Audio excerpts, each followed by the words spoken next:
మహాభారతం 4వ రోజు ఉదయం ఉభయ సేనలు తిరిగి యుద్ధానికి తలపడ్డాయి. ఆ రోజు పాండవ వ్యూహాన్ని ధర్మరాజు ఒక కొత్త పద్ధతిలో రచించాడు. దాని ముందు అర్జునుడు కవిధ్వజం గల రథం మీద నిలబడి భీష్మ ద్రోణాది కౌరవ వీరుల రాకకోసం ఎదురుచూస్తున్నాడు. యుద్ధం ఆరంభమవుతూనే భీష్ముడు, ద్రోణుడు, కృపుడు, శల్యుడు, వివింశతి, దుర్యోధనుడు, సౌమదత్తి అనే యోధులందరూ కలసి అర్జునుణ్ణి ఎదిరించారు. అర్జునుడికి అండగా అభిమన్యుడు వచ్చి అందరితోనూ ఒక్కసారిగా పోరనారంభించాడు. భీష్ముడు అభిమన్యుణ్ణి తప్పించుకుని అర్జునుడితో తలపడ్డాడు. ఇద్దరికీ తీవ్రమైన యుద్ధం జరిగింది.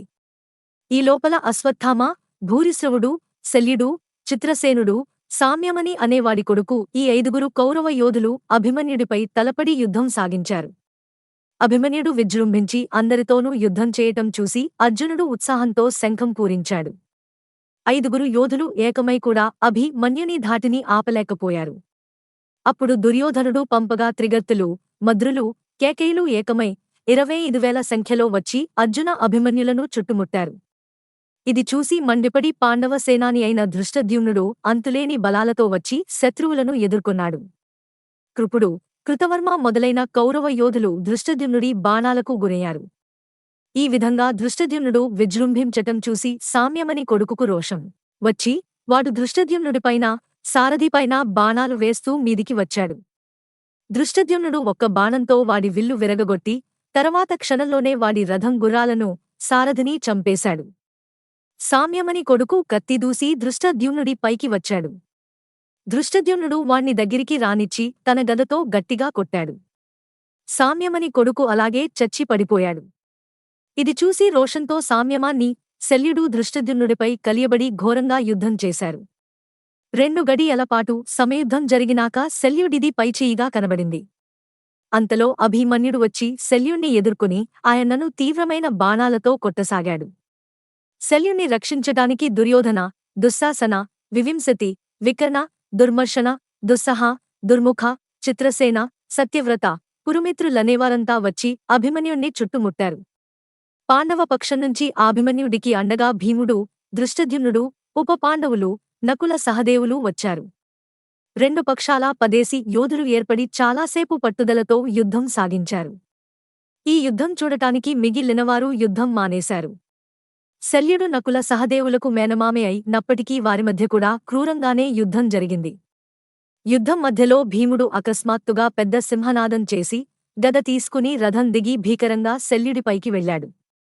దారిలో అడ్డం వచ్చిన ఏనుగులు, కాల్బలము అతని గద యొక్క దెబ్బలకు చచ్చిపడటం జరిగింది. అతని భీకరమైన వాలకం చూసి అందరూ నిశ్చేష్టులైపోయారు. భీముడు ఇలా ముందుకు పోతుంటే వెనకనుంచి ధృష్టద్యుమ్నుడు, అభిమన్యుడు మొదలైన పాండవయోధులు అతన్ని తమ బాణాలతో రక్షించారు. భీముడి దెబ్బలకు బెదిరిన ఏనుగులు సైన్యాన్ని తొక్కుకుంటూ పారిపోయాయి. అటుపైన భీముడు శత్రుసైన్యంలో మృత్యువిహారం చేస్తూ ప్రళయకాల రుద్రుడిలాగా ప్రవర్తించాడు. చివరకు కౌరవ సైన్యాలు ఎలాంటి దుస్థితికి వచ్చాయంటే భీముడు ఏ దిక్కుగా చూస్తే అటుగా ఉన్నవారు భయకంపితులై పారిపోసాగారు. ఇంతలో భీష్ముడు తన రథంతో భీముడి పైకి వస్తూ అతనిపై అంబుల వర్షం కురిపించాడు. ఈలోగా సాత్యకి భీష్ముణ్ణి ఎదిరించాడు. సాత్యకి చేసే ప్రళయమైన యుద్ధం ముందు కౌరవయోధులెవరూ నిలవజాలకుండా ఉన్న స్థితిలో అలముసుడనే రాక్షణుడు సాత్యకిని ఎదిరించి వాడుకూడా వెనక్కు తగ్గాడు. సాత్యకిని ఎదిరించే యోధుడే లేనట్టు కనపడే స్థితిలో భూరిశ్రవుడు సాత్యకిపైకి వచ్చాడు. దుర్యోధనుడు, అతని తమ్ములు భూరిశ్రవుడికి అండగా వచ్చారు. అంత మంది ధృతరాష్ట్రపుత్రులు కంటబడేసరికి భీముడు లేళ్లమందను చూసిన సింహంలాగా అయిపోయి తన గదతో వారిమీదికి లంఘించాడు. దుర్యోధనుడు, అతని తమ్ముడు నందకుడనేవాడు భీముణ్ణి బాణాలతో గాయపరిచారు. ఇలా కాదనుకుని భీముడు తన రథమెక్కి సారథి అయిన విశోకుడితో, ఇవాళ ఈ ధృతరాష్ట్రుడి కొడుకులను వరసగా ఎలా చంపుతానో చూస్తూ ఉండు అన్నాడు. భీముడు దుర్యోధననందకులమీద బాణాలు వేశాడు. దుర్యోధనుడు వేసిన బాణాలలో 3 భీముడి మోచేతికి తగిలి అతని విల్లు కింద పడిపోయింది. భీముడి సారథికి కూడా బాణాలు తగిలాయి. భీముడు రోషంతో దుర్యోధనుడి వింటిని ఒక బాణంతో విరగగొట్టాడు. దుర్యోధనుడు మరొక విల్లు తీసుకుని తీవ్రమైన బాణంతో ఎదురు రొమ్ములో కొట్టేసరికి భీముడు రథంపై మూర్ఛపోయాడు. ఇది చూసి అభిమన్యుడు మొదలుగా గల పాండవ వీరులు దుర్యోధనుడి రథాన్ని బాణాలలో ముంచేశారు. కాని అంతలోనే స్పృహ తెలిసి భీముడు కౌరవయోధులతో మళ్లీ విలుయుద్ధం సాగించాడు. అతని దెబ్బలకు తట్టుకోలేక శల్యుడు యుద్ధరంగం నుంచి నిష్క్రమించాడు. సుషేణుడు, జలసంధుడు, సులోచనుడు, ఉగ్రుడు, భీమరథుడు, వీరబాహుడు, అలోలుపుడు, దుర్ముఖుడు, దుష్ప్రదర్శుడు, వివిత్సుడు, వికటుడు, సముడు అనేవారు అందరూ ధృతరాష్ట్రుడి కొడుకులే భీముడిపైకి భయంకరంగా వచ్చిపడ్డారు. భీముడు వారిలో సగంమందిని వరసగా తన బాణాలతో చంపేయటం చూసి మిగిలినవారు భీముడి బారినుంచి తప్పించుకుని పారిపోయారు. భీష్ముడు కౌరవ వీరులతో, ఓ యోధులారా, భీముడు ధృతరాష్ట్రుడి కొడుకుల నందరినీ పొట్టబెట్టుకుంటున్నాడు. మీరంతా అతన్ని చుట్టుముట్టండి అని హెచ్చరించాడు. ఈ హెచ్చరికతో అనేకమంది వీరులు భీముడిపైకి వచ్చారు. వారిలో భగదత్తుడు ఒక గొప్ప ఏనుగు నెక్కి వచ్చి భీముణ్ణి బాణవర్షంలో ముంచాడు. అందుకు ప్రతిక్రియగా అభిమన్యుడు మొదలైనవారు భగదత్తుణ్ణి బాణవర్షంతో కప్పేసి అతని ఏనుగును గాయపరిచారు. ఆ మదించిన ఏనుగు ఆగ్రహం చెంది సైన్యాన్ని కల్లోలపరచ సాగింది. భగదత్తుడు వేసిన ఒక బాణం రొమ్ములో తగలగా భీముడు తన ధ్వజస్తంభానికి చేరగిలబడ్డాడు. అది చూసి విజయగర్వంతో భగదత్తుడు పెద్దగా సింహనాదం చేశాడు. ఈ సంగతి తెలిసి ఘటోత్కచుడికి మండిపోయింది. వాడు కౌరవుల మదమణచటానికే మాయాయుద్ధానికి దిగాడు. వాడు అకస్మాత్తుగా ఒక మాయ ఐరావతాన్ని ఎక్కి భీకరాకారంతో శత్రువుల మధ్య ప్రత్యక్షమయ్యాడు. వాడి వెనక మిగిలిన దిగ్గజాలు వచ్చాయి. వాటిలో మూడింటిపై ఆయుధాలు కలిగిన రాక్షసులున్నారు. ఘటోత్కచుడి ఏనుగులు భగదత్తుడి ఏనుగును చుట్టుముట్టి క్రూరంగా హింసించసాగాయి. ఆ బాధకు తట్టుకోలేక భగదత్తుడి మదపుటేనుగు ఆర్తనాదం చేసింది. భగదత్తుడు కౌరవసేనా నాయకులలో ఒకడు, మహారథుడు. అంతవాడు నిష్కారణంగా ఘటోత్కచుడికి బలి అయిపోతా డన్న భయంతో భీష్ముడు ద్రోణాది కౌరవ యోధులను భగదత్తుడికి రక్షణగా పంపాడు.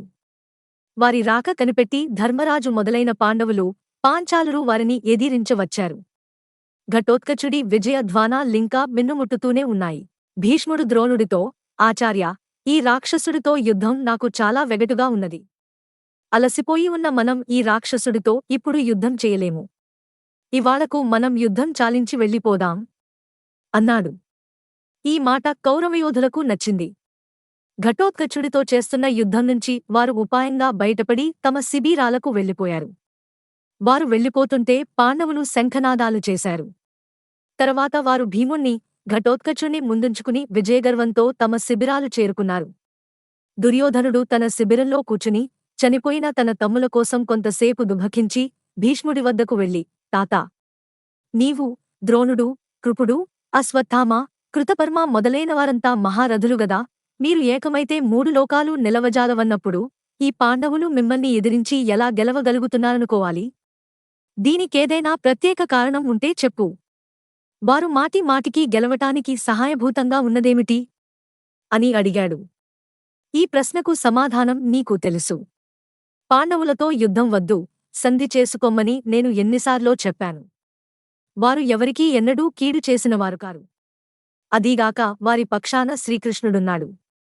అతను వారికి అండగా ఉండగా వారినెవరూ చంపలేరు. అర్జునుడు, కృష్ణుడు నరనారాయణుల అవతారాలని తెలిసినవారు చెబుతున్నారు అన్నాడు భీష్ముడు. దుర్యోధనుడు భీష్ముడికి నమస్కారం చేసి సెలవు పుచ్చుకుని తన శిబిరానికి వెళ్లి పడుకున్నాడు. నర్మదానదీ తీరానగల ధవళగిరి రాజ్యాన్ని తారకేశ్వరుడనే రాజు పరిపాలిస్తూండేవాడు.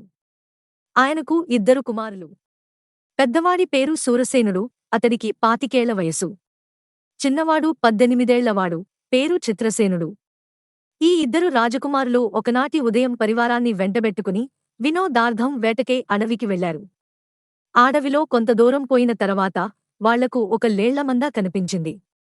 రాజకుమారులిద్దరూ తమ తమ గుర్రాలను అదిలించి ఆ లేళ్ల గుంపుపై బాణాలు ప్రయోగిస్తూ క్రమంగా తమ పరివారాన్నించి వేరుపడి అడవిలో చాలా దూరం వెళ్లిపోయారు. హఠాత్తుగా వారికి ఒక పొదచాటునుంచి సింహం గర్జించిన ధ్వని వినబడింది. రాజకుమారులిద్దరూ ఆ ధ్వని వచ్చిన వైపుకు తలలు తిప్పి బాణాలు ఎక్కుపెట్టే లోపలే 2 సింహాలు గర్జించుతూ వారికేసి దూకినాయి. సింహాలను చూస్తూనే రాజకుమారులు ఎక్కి ఉన్న గుర్రాలు బెదిరి వెనుదిరిగి పారిపోసాగినాయి.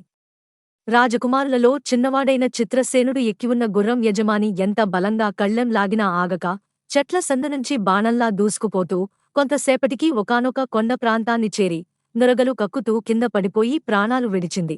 ఆసరికి చిత్రసేనుడు బాగా అలసిపోయి ఉన్నాడు. అతడు తన అన్నకోసం నలుమూలలా పరికించి చూశాడు. ఎక్కడా అతడి జాడ కనిపించలేదు. తను పరివారాన్ని వదిలి అడవిలో చాలా దూరం వచ్చినట్టు అతడికి తోచింది. ఆ ప్రాంతమంతా ఆకాశానంటుతున్న పెద్ద పెద్ద మానులతో చీకటిమయంగా ఉన్నది. చెట్ల కొమ్మల్లో కోతులు, రకరకాల పక్షులు, ఊడల్లా వేలాడుతున్న పెద్ద సర్పాలు అతడికి కనిపించినాయి. ఈ పరిసరాలను చూసి చిత్రసేనుడు చాలా భయపడ్డాడు. తను పరివారాన్నుంచే కాక మానవ నివాసాలుండే ప్రాంతాలకు కూడా దూరమైపోయినట్టు అతడు గ్రహించాడు. తను ధవళగిరి నగరాన్ని చేరాలంటే కాలినడకనే వెళ్ళాలి. ఆ నగరం ఏ దిక్కుగా ఉన్నదో కూడా క్షణంలో అతడికి తెలియదు. చిత్రసేనుడు తన విషాద పరిస్థితికి వగుస్తూ ఉన్న చోటునుంచి కదిలి అడవిలో కొద్ది దూరం నడిచేసరికి చిన్న చిన్న తుప్పలతో, పొదలతో నిండి ఉన్న ఒక కొండ అతడికి ఎదురుగా కనిపించింది. ఆ కొండ పాదల్లో చిన్న వాగొకటి ప్రవహిస్తున్నది. వాగులోని నీటిని చూడగానే చిత్రసేనుడికి దాహంతో తన నాలుక పెడచెకట్టుకుపోయి ఉండటం తెలిసివచ్చింది. అతడు వాగులో దిగి దాహం తీర్చుకున్నాడు. దాహం తీర్చుకోగానే చిత్రసేనుడు కొంత సేదదేరాడు. అతడు వాగు ఒడ్డునే కూర్చుని ముందు కర్తవ్యం గురించి ఆలోచించసాగాడు. బహుశా తన అన్న శూరసేనుడు కూడా తనలాగే సింహాల వాత పడకుండా తప్పించుకుని ఉంటాడు. బెదిరి పరిగెత్తిన అతడి గుర్రం కూడా అతన్ని ఈ ప్రాంతాలకే తెచ్చి ఉండవచ్చన్న అనుమానం చిత్రసేనుడికి కలిగింది. ఆ వెంటనే అతడు వాగు ఒడ్డున లేచి నిలబడి ఎలుగెత్తి పెద్దగా అన్నా శూరసేనా అని కేకపెట్టాడు. చిత్రసేనుడి కేక చెట్లలో, కొండ గుహల్లో మార్మోగిన మరుక్షణాన వాగు అవతల ఉన్న ఒక గుహలో నుంచి ఎవరూ? ఈ ప్రాంతాల మానవ కంఠస్వరం పలికిందా? ఎంత అదృష్టవంతుడివిరా నాయనా, ఒకసారి నా దగ్గరకు రా అన్న పిలుపు చిత్రసేనుడికి వినిపించింది. గుహలోనుంచి వచ్చిన ఆ పిలుపు వింటూనే చిత్రసేనుడు తుళ్ళిపడి అంతలోనే ధైర్యం తెచ్చుకుని ఖంగుమనే కంఠస్వరంతో ఎవరు నీవు? రాక్షసుడివా? లేక నరమాంస భక్షకుడివైన కిరాతుడివా? గుహనుంచి బయటికి రా, నా కత్తికి ఎరచేస్తాను అన్నాడు. చిత్రసేనుడు మాటలు ముగించక ముందే గుహలోనుంచి చిత్రమైన నవ్వు, ఆ వెంటనే ఎంత సాహసివిరా వత్సా! నీవంటి ధైర్యశాలికోసమే నేను ఎదురు చూస్తున్నాను. నేను మనిషిమాంసం తినే కిరాతుణ్ణి కాదు, రాక్షసుణ్ణి కాదు, ఒకానొక సిద్ధుణ్ణి. నేను ఇంతకాలంగా శ్రమల కోర్చి సంపాదించిన ఒక అమూల్య వస్తువును నీకివ్వబోతున్నాను అన్న మాటలు వినిపించినాయి. చిత్రసేనుడు చిటికల మీద ఓ నిర్ణయానికి వచ్చాడు. ఆ గుహలో ఉన్నది రాక్షసుడే అయితే తను ఇక్కడ్నుంచి ప్రాణాలతో ఎలానూ తప్పించుకుపోలేడు. కనుక రాక్షసుడితో పోరాడుతూ ప్రాణాలు వదలటమే క్షత్రియధర్మం అనుకున్నాడు. ఒకవేళ గుహలో ఉన్నది నిజంగా సిద్ధుడే అయితే తనకు కలగబోయే కీడు ఏమీ ఉండదు. ఈ నిశ్చయానికి రాగానే చిత్రసేనుడు ఒరనుంచి కత్తిదూసి మోకాటిలోతున్న వాగునీటిలో దిగి అవతలి ఒడ్డుకు చేరాడు. అక్కడ కొండలో చాలా గుహలున్నవి. అందువల్ల తనను పిలిచిన వ్యక్తి ఏ గుహలో ఉన్నదీ చిత్రసేనుడికి తెలియరాలేదు. అతడు ఒక్కొక్క గుహ దగ్గరకు వెళ్లి లోపలికి తొంగి చూడసాగాడు. అంతలో అతడికి దాపులనున్న ఒక గుహనుంచి నాయనా, భయపడకు, ఇటురా అన్న మాటలు వినిపించినాయి. చిత్రసేనుడు కత్తిని మరింత గట్టిగా గుప్పెట బిగించి ఆ పిలుపు వచ్చిన గుహ ముందుకు వెళ్లి లోపలికి తొంగి చూశాడు. గుహలో అతడికి ఒక సిద్ధుడు కనిపించాడు. అతడి తల గడ్డమూ తెల్లగా నెరిసి ఉన్నవి. అతడు గుహ మధ్య ఒక ఎత్తైన వేదిక మీద కూర్చుని ఉన్నాడు. గుహ పైభాగాన ఉన్న కంతలనుంచి సూర్యకాంతి లోపల పడుతూండడం వల్ల గుహ లోపలి భాగం వెలుతురుగా ఉన్నది. ముసలి సిద్ధుణ్ణి చూస్తూనే చిత్రసేనుడు తను అంతకుముందు పరుషంగా మాట్లాడి నందుకు నొచ్చుకున్నాడు. అతడు కత్తిని ఒరలో పెట్టి సిద్ధుణ్ణి సమీపించి నమస్కరిస్తూ మహాత్మా, నన్ను క్షమించవలసిందిగా వేడుతున్నాను అన్నాడు ఎంతో వినయంగా. చిత్రసేనుడి మాటలకు సిద్ధుడు చిరునవ్వు నవ్వి, నాయనా, నువ్వు సుక్షత్రియుడివిలా కనబడుతున్నావు. 60 సంవత్సరాల నా తపశ్శక్తినంతా ధారపోసి ఒక అపూర్వ వస్తువును సాధించాను. కాని దాన్ని అనుభవించే యోగ్యత నాకు లేదు. నేను దాన్ని సాధించే ప్రయత్నంలో ముసలివాణ్ణయిపోయాను. నాకీ రాత్రి అష్టమి చంద్రుడు అస్తమించే సమయాన మరణం సిద్ధించనున్నది. నేను ఇన్ని శ్రమల కోర్చి సాధించిన ఆ అపూర్వ వస్తువును యోగ్యుడైనవాడికెవడికైనా ఇచ్చిపోదామని చాలా రోజులుగా చూస్తున్నాను. నా తుది ఘడియల్లో నీ అదృష్టం నిన్ను నా దగ్గరకు లాక్కువచ్చింది. ఇదిగో ఆ అపూర్వ వస్తువు అంటూ పక్కనే ఉన్న ఒక వెదురు బుట్టను చిత్రసేనుడికి ఇచ్చాడు. చిత్రసేనుడు సిద్ధుడినుంచి బుట్ట అందుకుని ఆత్రంగా దాని మూతను తెరవబోయేంతలో సిద్ధుడు తన దండంతో బుట్టమూతను గట్టిగా అదిమి, నాయనా, తొందరపడి బుట్ట మూతను ఇక్కడ తెరవకు. నీవు ఏ ప్రాంతాల అయితే నివసించటానికి మక్కువ పడతావో ఆ ప్రాంతాన దాన్ని తెరిచి చూడటం నీకు క్షేమకారణం ఆవుతుంది అన్నాడు. చిత్రసేనుడు సిద్ధుడు చెప్పినదానికి అంగీకార సూచకంగా తలాడించి, మహాత్మా, మీ దయకు కృతజ్ఞుణ్ణి. నానుంచి మీరు ఎలాంటి సేవా శుశ్రూషలు కోరినా చేయటానికి సిద్ధంగా ఉన్నాను అన్నాడు. ఈ మాటలకు సిద్ధుడు నవ్వి, నాయనా, నీ నమ్రత, భక్తి చూసి నాకు చాలా ఆనందం కలుగుతున్నది. ఇక కొద్ది ఘడియల్లోనే నేను మరణించబోతున్నాను. అలాంటి నాకు నీవు చేయగల సేవ ఏమీ లేదు. కాని నీకు ఒక్క చిన్న పని మాత్రం చెబుతున్నాను. నీవు గుహనుంచి బయటికి వెళ్ళింతరువాత గుహకు తూర్పువైపున కోణాకృతిలో ఉన్న రాతిని కిందకు లాగు. అదే నీవు చేయగల ప్రత్యుపకారం అన్నాడు. చిత్రసేనుడు సిద్ధుడికి నమస్కరించి గుహనుంచి బయటికి వచ్చి అతడు చెప్పిన రాతిని రెండు చేతులతోనూ బలంగా పట్టి కిందకు లాగాడు. వెంటనే కొండ దద్దరిల్లేలా పెద్ద చప్పుడయింది. గుహ ముందు భాగాన్ని పైనుంచి జారిపడిన ఒక బల్లపరుపు రాయి గుర్తు తెలియని విధంగా కప్పేసింది. స్మితసేనుడు అక్కడ కొద్దిసేపు నిలబడి తర్వాత వాగు దాటి అరణ్యంలో ప్రవేశించాడు. తను నగరం చేరాలంటే దిక్కుగా పోవాలో అతడికి తెలియదు. ఆ కారణంగా అతడు చెట్లలో సునాయానంగా నడవటానికి అనువైన మార్గాల గుండా నడవసాగాడు. ఇలా కొంతసేపు నడిచేసరికి సూర్యుడు పడమటి దిక్కుకు వాలటం కనిపించింది. క్రమంగా అతడు ఆకలి దహించసాగింది. అయానపడుతూ చిత్రసేనుడు అడవిలో మరికొంత దూరం నడి అంతగా చెట్లులేని ఒక ఎత్తైన ప్రదేశాన్ని చేరాడు. అక్కడ కొంచెంసేపు విశ్రాంతి తీనుకున్న తరువాత హఠాత్తుగా అతడి దృష్టి భుజాన వేలాడుతున్న బుట్టమీదికి ప్రసరించింది. అందులో ఉన్నదని సిద్ధుడు చెప్పిన అపూర్వ వస్తు వేమిటో చూడాలన్న కోర్కే అతడికి కలిగింది.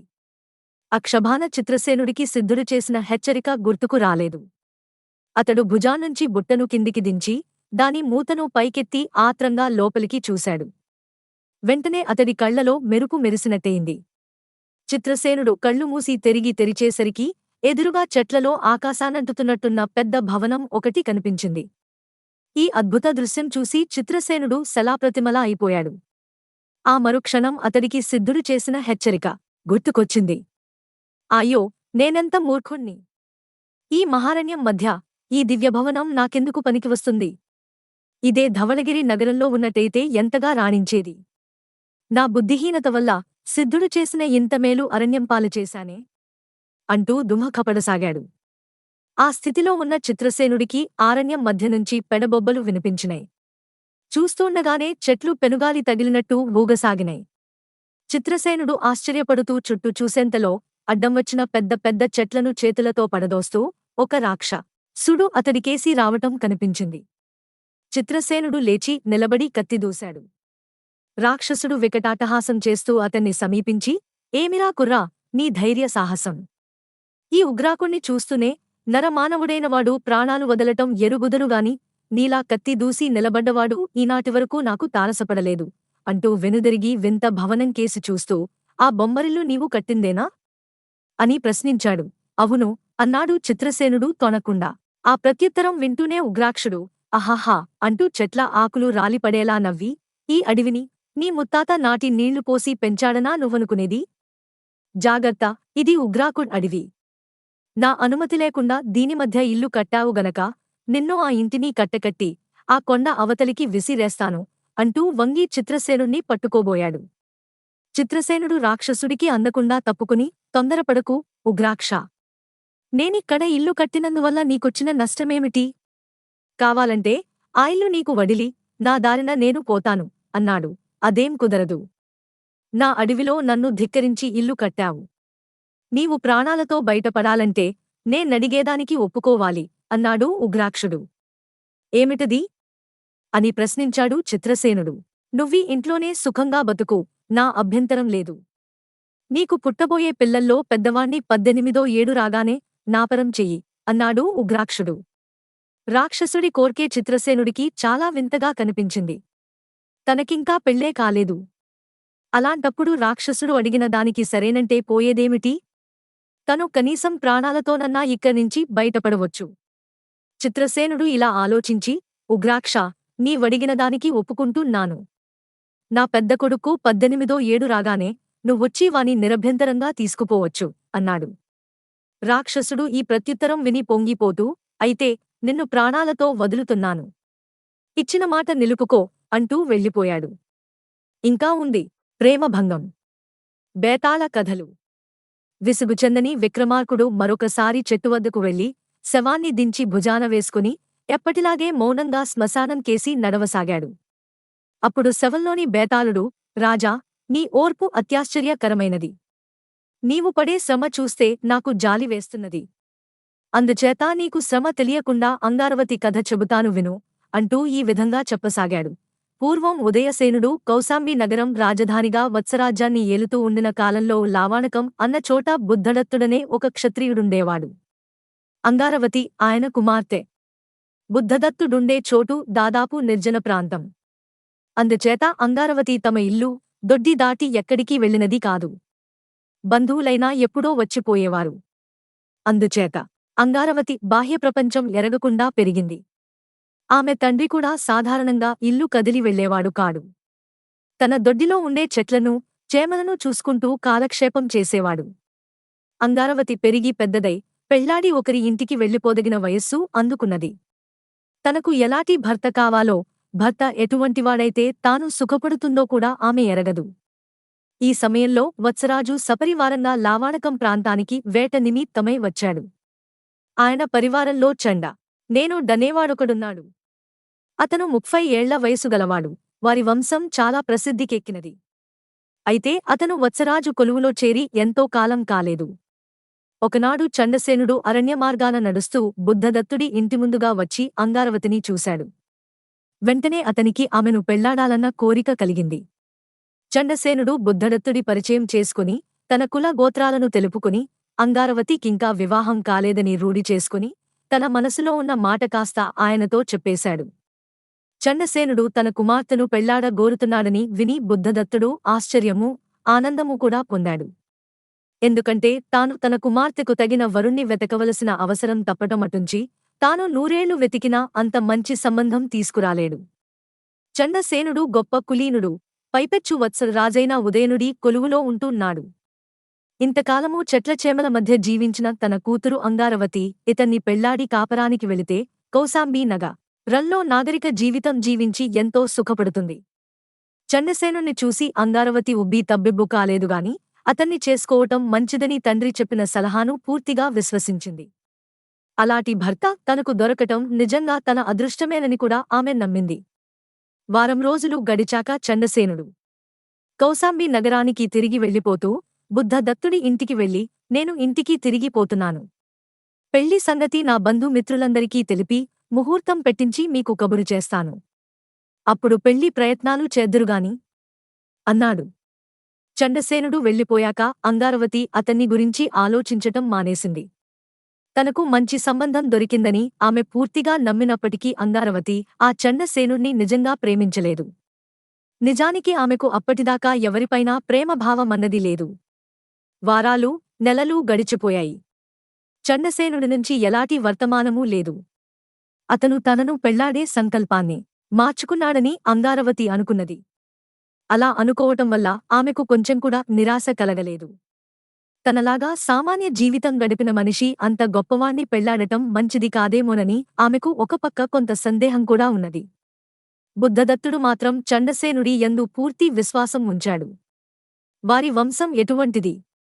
ఆ వంశంలో వాళ్ళు ప్రాణాలైనా విడుస్తారుగాని ఆడి తప్పుతారా? అన్నాడాయన. ఈలోపుగా కౌశాంబిలో చాలా సంఘటనలు జరిగాయి. ఉదయనుడి మంత్రి అయిన యోగంధరాయణుడు తన చాణక్య ప్రజ్ఞచేత మగధరాజు కూతురు వాసవదత్తను తెచ్చి తన రాజుకు పెళ్లి చేసి వారి వంశాల మధ్య అనాదిగా ఉన్న శత్రుత్వానికి విరుగుడు వేశాడు. ఆ తర్వాత యోగంధరాయణుడు ఉదయన మహారాజు చేత దిగ్విజయం ఆరంభింపజేశాడు. మగధ నుంచి కొన్ని సైన్యాలు వచ్చి లావాణకంలో వెడిశాయి. ఒకనాడు అంగారవతి గుమ్మంలో నిలబడి ఉండగా వారి ఇంటి ముందుగా ఒక సైనికుడు వెళ్ళాడు. అతని వయసు 25 లోపు, చాలా అందగాడుగా ఉన్నాడు. అయినా అతని ముఖంలో అంగారవతికి ఏదో విషాదఛాయ కనిపించింది. మొట్టమొదటిసారిగా అంగారవతి ఆ సైనికుణ్ణి ప్రేమించింది. అతను కూడా ఆమెను ప్రేమించాడు. అందుచేత అతను ఆమె కేసి చూసి ఆనందం పొందగలందులకై రోజూ బుద్ధదత్తుడి ఇంటి ముందుగా నడవసాగాడు. ఒకనాడు అంగారవతి వీధి గుమ్మంలో నిలబడి ఉండగా ఆ సైనికుడు అటుగా వెళుతూ ఆగి ఆమెను పలకరించాడు. ఆమె అతనితో మాట్లాడింది. అతని పేరు శతానీకుడు. అతనిది ఉజ్జయిని నగరం. ఒక్క ముసలితల్లి తప్ప అతనికి ఇంకెవరూ లేరు. అతను మగధరాజు కొలువులో ఉంటూ తల్లికి శుశ్రూష చేస్తుండేవాడు. అలాంటి పరిస్థితిలో అతను మగధరాజు ఆజ్ఞానుసారం ఆయన అల్లుడైన ఉదయన మహారాజు సాగించే దిగ్విజయంలో సైనికుడుగా చేరి తల్లికి దూరం అయ్యాడు. ఈ దిక్కుమాలిన అరణ్యంలో జీవిస్తున్నాను. మా అమ్మ అక్కడ ఎలా ఉన్నదో అని రాత్రింబగళ్ళూ దిగులుతో చచ్చిపోతున్నాను. ఉదయన మహారాజు కోసం ఏ ఏ దేశాలకు వెళ్లి యుద్ధం చేయాలో, ఈ యుద్ధాల నుంచి నేను ప్రాణాలతో బయట పడతానో పడనో, ఒకవేళ బయటపడినా నేను తిరిగి వచ్చేదాకా నా తల్లి జీవించి ఉంటుందో ఉండదో అంతా అయోమయంగా ఉన్నది. ఒక్కొక్కసారి ఆత్మహత్య చేసుకుందామన్నంత గుబులుగా ఉంటుంది. నిన్ను చూసినప్పటినుంచి నా దిగులు చాలా భాగం తగ్గిపోయింది. అంధకారంలో మెరుపులాగా నాకు నీవు కనిపించావు అన్నాడు శతానీకుడు. అతని కథ విన్నాక అంగారవతికి అతనిపై ఉన్న ప్రేమ రెట్టింపు అయింది. అప్పటికే ఆమె తనను పెళ్లాడే ప్రయత్నాన్ని చండసేనుడు విరమించుకున్నాడని నిశ్చయించుకున్నది. ఈ శతానీకుడు తనను పెళ్లాడే పక్షంలో ఆమెకు ఎలాంటి అభ్యంతరమూ లేదు. అయితే అలాంటి సామాన్య సైనికుణ్ణి తాను పెళ్లాడతానంటే తండ్రి ఎంతమాత్రమూ ఒప్పడు. ఒకనాడు శతానీకుడు ఎంతో తత్తరపాటుతో వచ్చి అంగారవతితో, చూడు అంగారవతి, నేనొక నిశ్చయం చేసుకున్నాను. ఇవాళ రాత్రే నేను ఎవరికీ చెప్పకుండా మగధకు బయలుదేరిపోతున్నాను. నాకీ సైనికుడి కొలువు అక్కర్లేదు. అంతగా అయితే కట్టెలు కొట్టుకుని బతుకుతాను. నీవు కూడా నా వెంట వచ్చేస్తావా? మనం పెళ్లాడదాం. మా అమ్మ నిన్ను పువ్వుల్లో పెట్టి పూజిస్తుంది. నన్ను చూసుకుంటూ ఆవిడ హాయిగా నూరేళ్లు జీవిస్తుంది అన్నాడు. అంగారవతి చాలాసేపు తనలో తాను వితర్కించుకుని చివరకు సరేనన్నది. ఈ రాత్రి రెండో జాములో నువ్వు ఈ దారి ఎగువనున్న మర్రి చెట్టు కింద వచ్చి ఉండు. నేను వచ్చి నిన్ను కలుసుకుంటాను. తర్వాత మనిద్దరమూ కలిసి వెళ్ళిపోదాం అన్నాడు శతానీకుడు.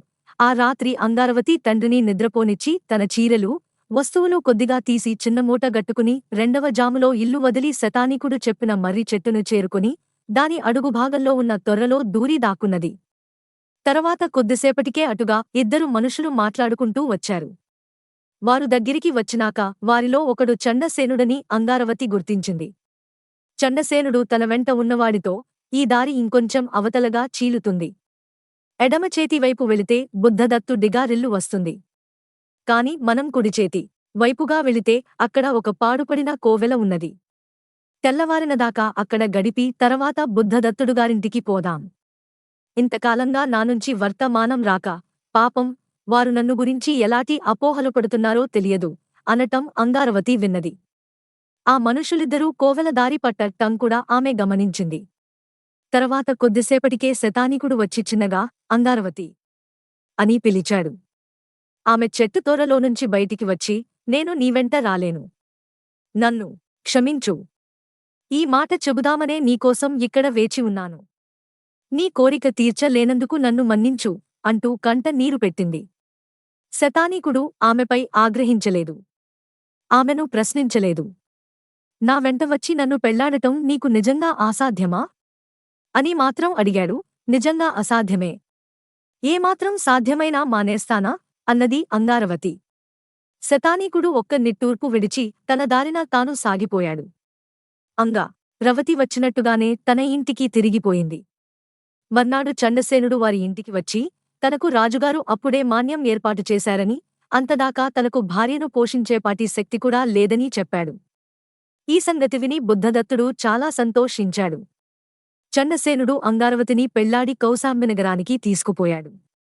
బేతాళుడి కథ చెప్పి, రాజా, అంగారవతి శతానీకుణ్ణి ఎందుకు పెళ్లాడలేదు? ఆమెకు అతనిపై ఉన్నది నిజమైన ప్రేమ కాకనా?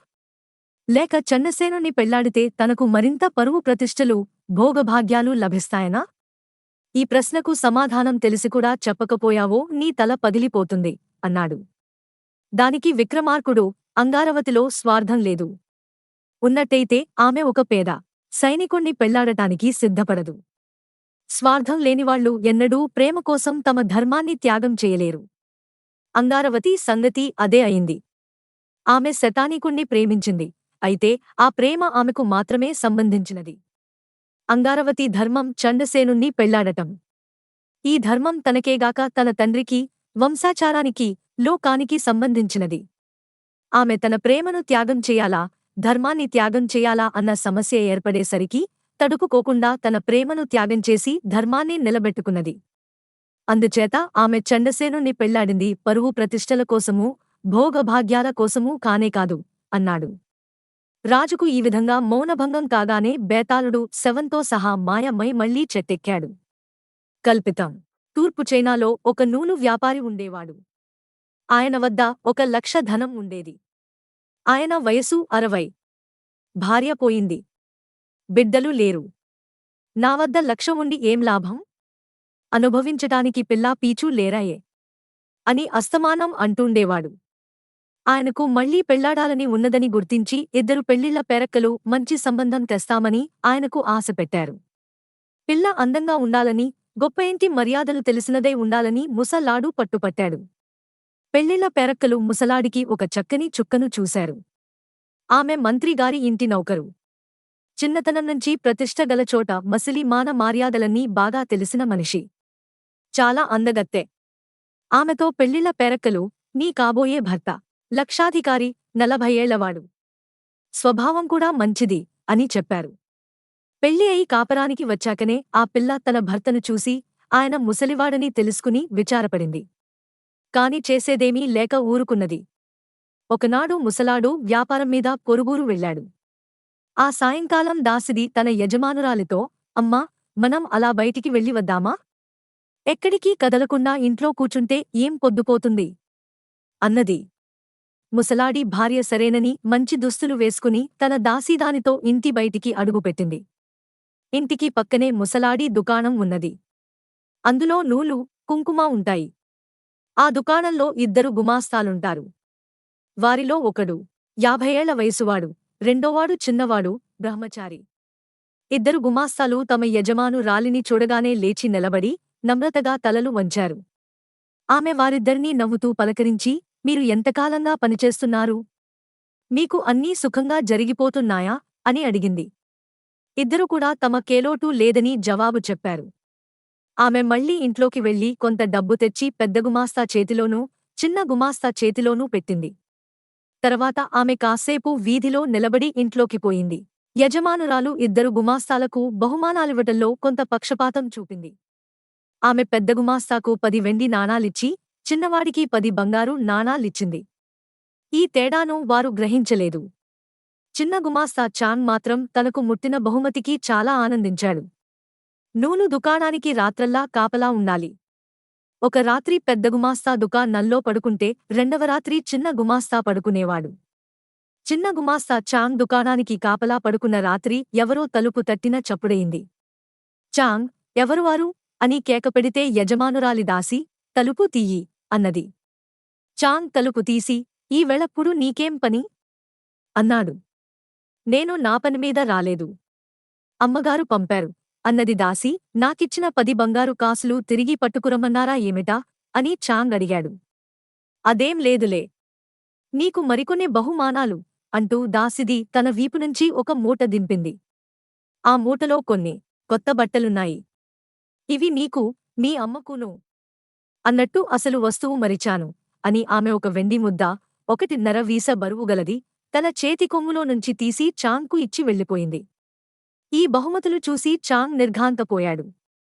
అతనికి ఆ రాత్రి మరి నిద్రపట్టలేదు. తెల్లవారగానే అతను దుకాణం తెరిచి పెద్దగుమాస్తా రాగానే దుకాణం ఆయనకు వప్పగించి ఇంటికి వెళ్ళాడు.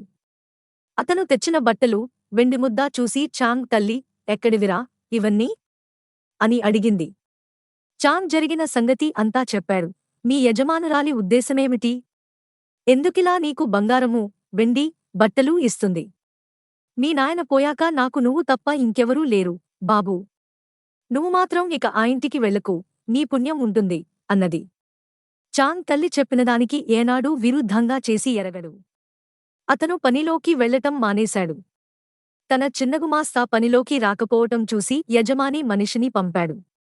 మావాడికి శైత్యభారం చేసి సుస్తీగా ఉంది.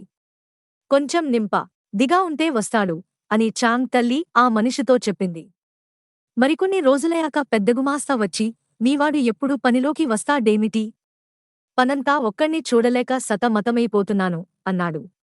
ఆయనతో చాంగ్ తల్లి, మావాడికి బబ్బు జాస్తి అయింది అన్నది. మరి 4-5 సార్లు యజమాని మను ఘలువచ్చి చాంగ్ పనిలోకి రావటం గురించి అడిగారు. ప్రతిసారీ చాంగ్ తల్లి, మావాడికి జబ్బుగా ఉంది అని సమాధానం చెప్పింది. తర్వాత మనుషులు రావటం మానేశారు, ఇంకొక మనిషిని పెట్టుకుని ఉంటారని ఆవిడ అనుకున్నది. 1 నెల గడిచింది. చాంగ్ దగ్గర ఉన్న డబ్బంతా అయిపోయింది. తన యజమానురాలిచ్చిన బట్టలుగాని, వెండి ముద్దగాని అమ్మటానికి వాడు భయపడ్డాడు. అమ్మా, తింటూ కూచుంటే కొండలు కూడా తరిగిపోతాయని సామెతగదా. ఉద్యోగం లేకుండా ఇలా ఎంతకాలం గడుస్తుంది అని చాంగ్ తల్లితో అన్నాడు. నాయనా, నీ తండ్రి నూలు, కుంకుమ అమ్మి జీవించాడు. నువ్వు ఆ పనే చెయ్యి అంటూ నూలుతట్ట చూపింది తల్లి. త్వరలోనే దీపాల పండగ వచ్చింది. చాంగ్ తన తల్లితో, అమ్మా, దీపాలు చూడబోతాను. ఈ ఏడు రాజభవనం దగ్గర చాలా పెద్ద దీపాలు పెడతారట అన్నాడు. భద్రం నాయనా, మీ యజమాని ఇంటి మీదిగా వెళ్ళేవు. ఏదన్నా ప్రమాదం జరగవచ్చు. ఏమైనా ఒక్కడివి మాత్రం వెళ్ళకు అన్నది తల్లి. చాంగ్ తన మిత్రుడొకణ్ణి వెంటబెట్టుకుని దీపాలను చూడటానికి రాజభవనంకేసి వెళ్ళాడు. సరిగా వాళ్లు అక్కడ చేరే సమయానికి జనం తొక్కుకుంటూ కోలాహలంగా ఉన్నారు. ఎందుకంటే రాజుగారు నౌకర్లు. అప్పుడే జనానికి దక్షిణలు, పానీయాలు ఇవ్వటం ప్రారంభమైంది. ఈ గుంపును తోసుకుని మనం ముందుకు పోలేం. మంత్రిగారి ఇంటి దగ్గర కూడా మంచి మంచి దీపాలు పెడతారు. అక్కడికి పోదాం అనుకుని వారు మంత్రిగారి ఇంటికేసి వెళ్లారు. కాని అక్కడ కూడా పెద్ద జాతరగానే ఉంది. పైగా ఆ గుంపులో చాంగ్ వెంట ఉన్న కుర్రవాడు కాస్త ఎటో కనపడకుండా పోయాడు. చాంగ్కు తన పాత యజమాని ఇల్లు గుర్తుకొచ్చింది. దీపాల పండగనాడు ముసల్లాడు రకరకాల టపాసులు కాలుస్తాడు. చూడటానికి సరదాగా ఉంటుంది. ఈ ఉద్దేశంతో చాంగ్ తన పాత యజమాని ఇంటికి వెళ్ళాడు. కాని అక్కడ దీపాలు కూడా లేవు. ఇల్లు మూసి ఉన్నది. ఇంట్లో ఎవరూ లేరు. ద్వారానికి ఒక పత్రం అంటించి ఉన్నది. చాంగ్ దగ్గరికి వెళ్లి చదివితే ఆ ఇల్లు జప్తు అయిందని, ఇంటి యజమానిని ఖైదు చేశారని తెలిసింది. చాంగ్ మిగతా వివరాలు చదివే లోపుగా రక్షకభటుడొకడు వచ్చి, ఎవరు నువ్వు? ఎందుకీ ఇంటి దగ్గర తారట్లాడుతున్నావు అని గద్దించాడు.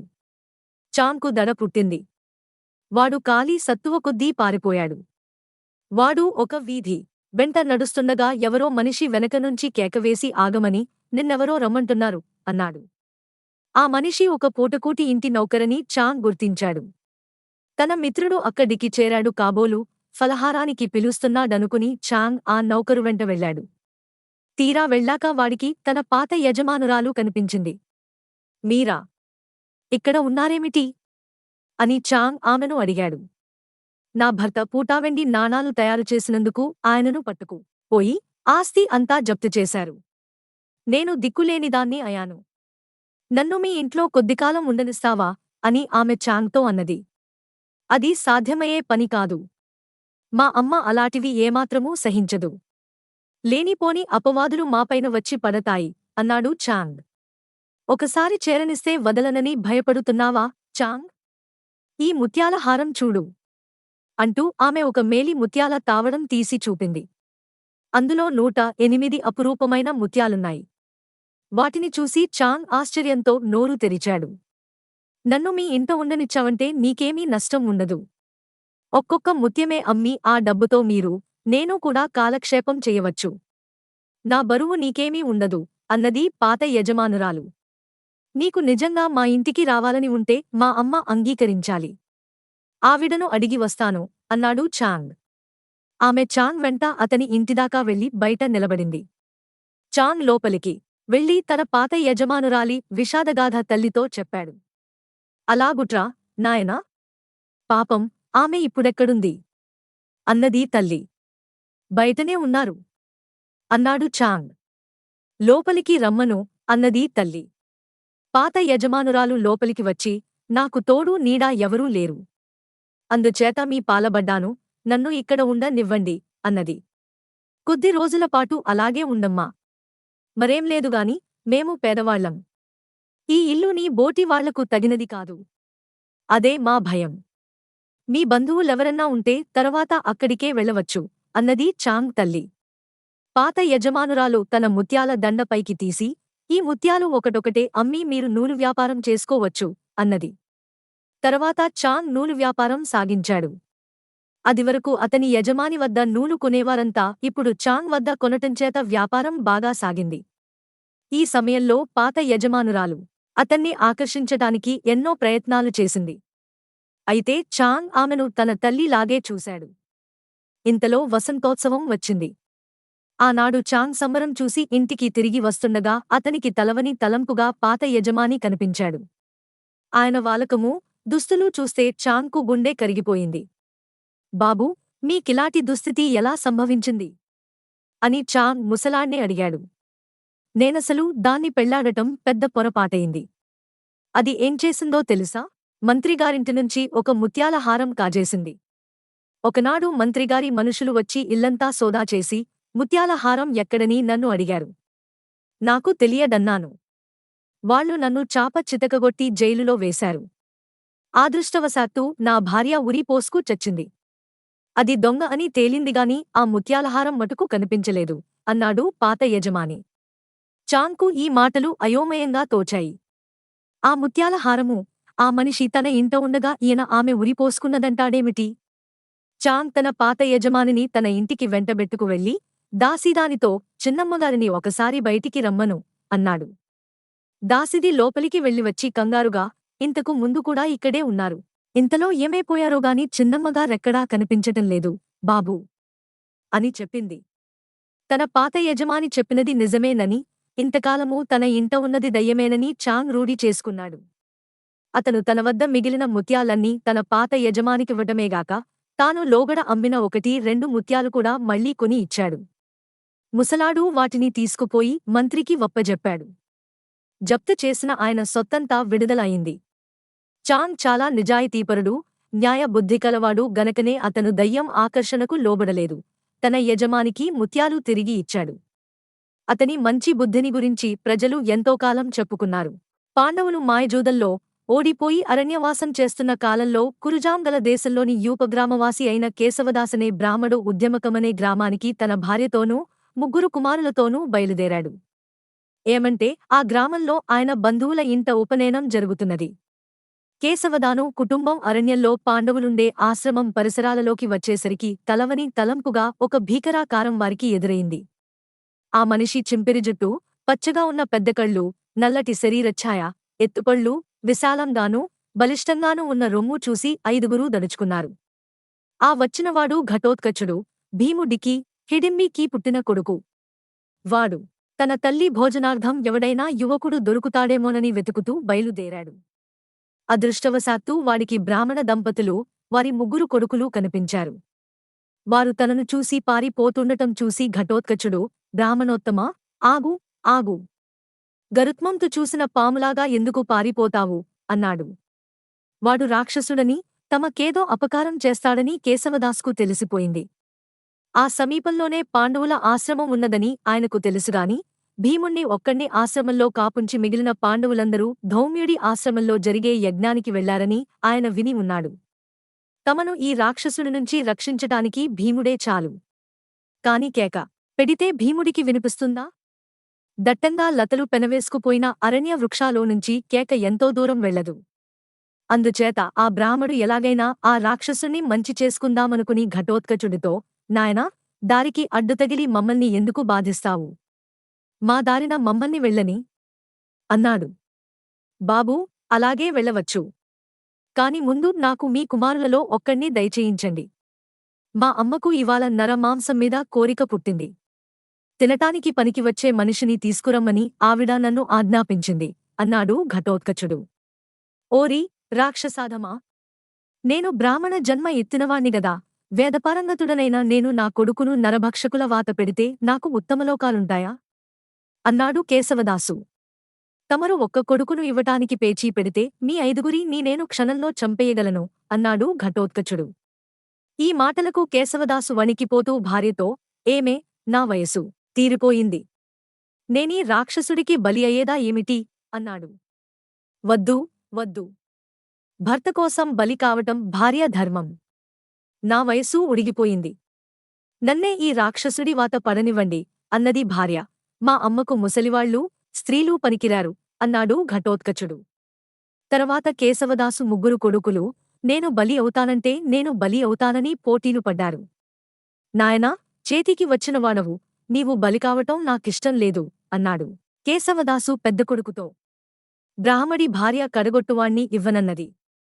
అప్పుడు బ్రాహ్మడి కొడుకులలో మధ్యముడు, నేనే ఎవరికీ అక్కర్లేదు అన్నాడు విచారంగా. నాకు కావాలి. వేగిరం బయలుదేరి నావెంట రా అన్నాడు ఘటోత్కచుడు మధ్యముడితో. ఆ కుర్రవాడు తన తల్లిదండ్రులకు, అన్నకు, తమ్ముడికి వీడ్కోలు చెప్పి ఘటోత్కచుడితో దాహమవుతున్నది. ఇప్పుడే కాసిని మంచినీరు తాగి వస్తాను, ఉండు అంటూ చెరువుకేసి వెళ్ళాడు. వాడు ఎంతసేపటికీ తిరిగి రాకపోవటం చూసి ఘటోత్కచుడు కేశవదాసుతో, మీవాడు ఎంతకూ రాకుండా ఉన్నాడు. కేకపెట్టి పిలుస్తాను, దయచేసి వాడి పేరు చెబుతారా అని అడిగాడు. బ్రాహ్మడు చెప్పనన్నాడు. బ్రాహ్మడి పెద్ద కొడుకు నడిగితే, మేము వాని మధ్యముడని పిలుస్తాము అన్నాడు. చేసేది లేక ఘటోత్కచుడు గొంతెత్తి, అరణ్యం మారుమోగేలాగా, మధ్యమా మధ్యమా వెంటనే రా అని కేకపెట్టాడు. ఈ కేక దూరాన ఉన్న భీముడికి వినిపించింది. అతను కూడా కుంతీసుత మధ్యముడే గనక తనను ఎవరో పిలుస్తున్నారనుకుని వచ్చాడు. అతనికి ఘటోత్కచుణ్ణి చూడగానే ఆనందం కలిగింది. కేశవదాస్కు భయం కలిగించిన ఘటోత్కచుడు భీముడి కంటికి మంచి కొదమసింగంలాగా కనిపించాడు. ఘటోత్కచుడింకా, మధ్యమా, త్వరగా రా అని కేకలు పెట్టడం చూసి భీముడు, వచ్చానుగా అన్నాడు.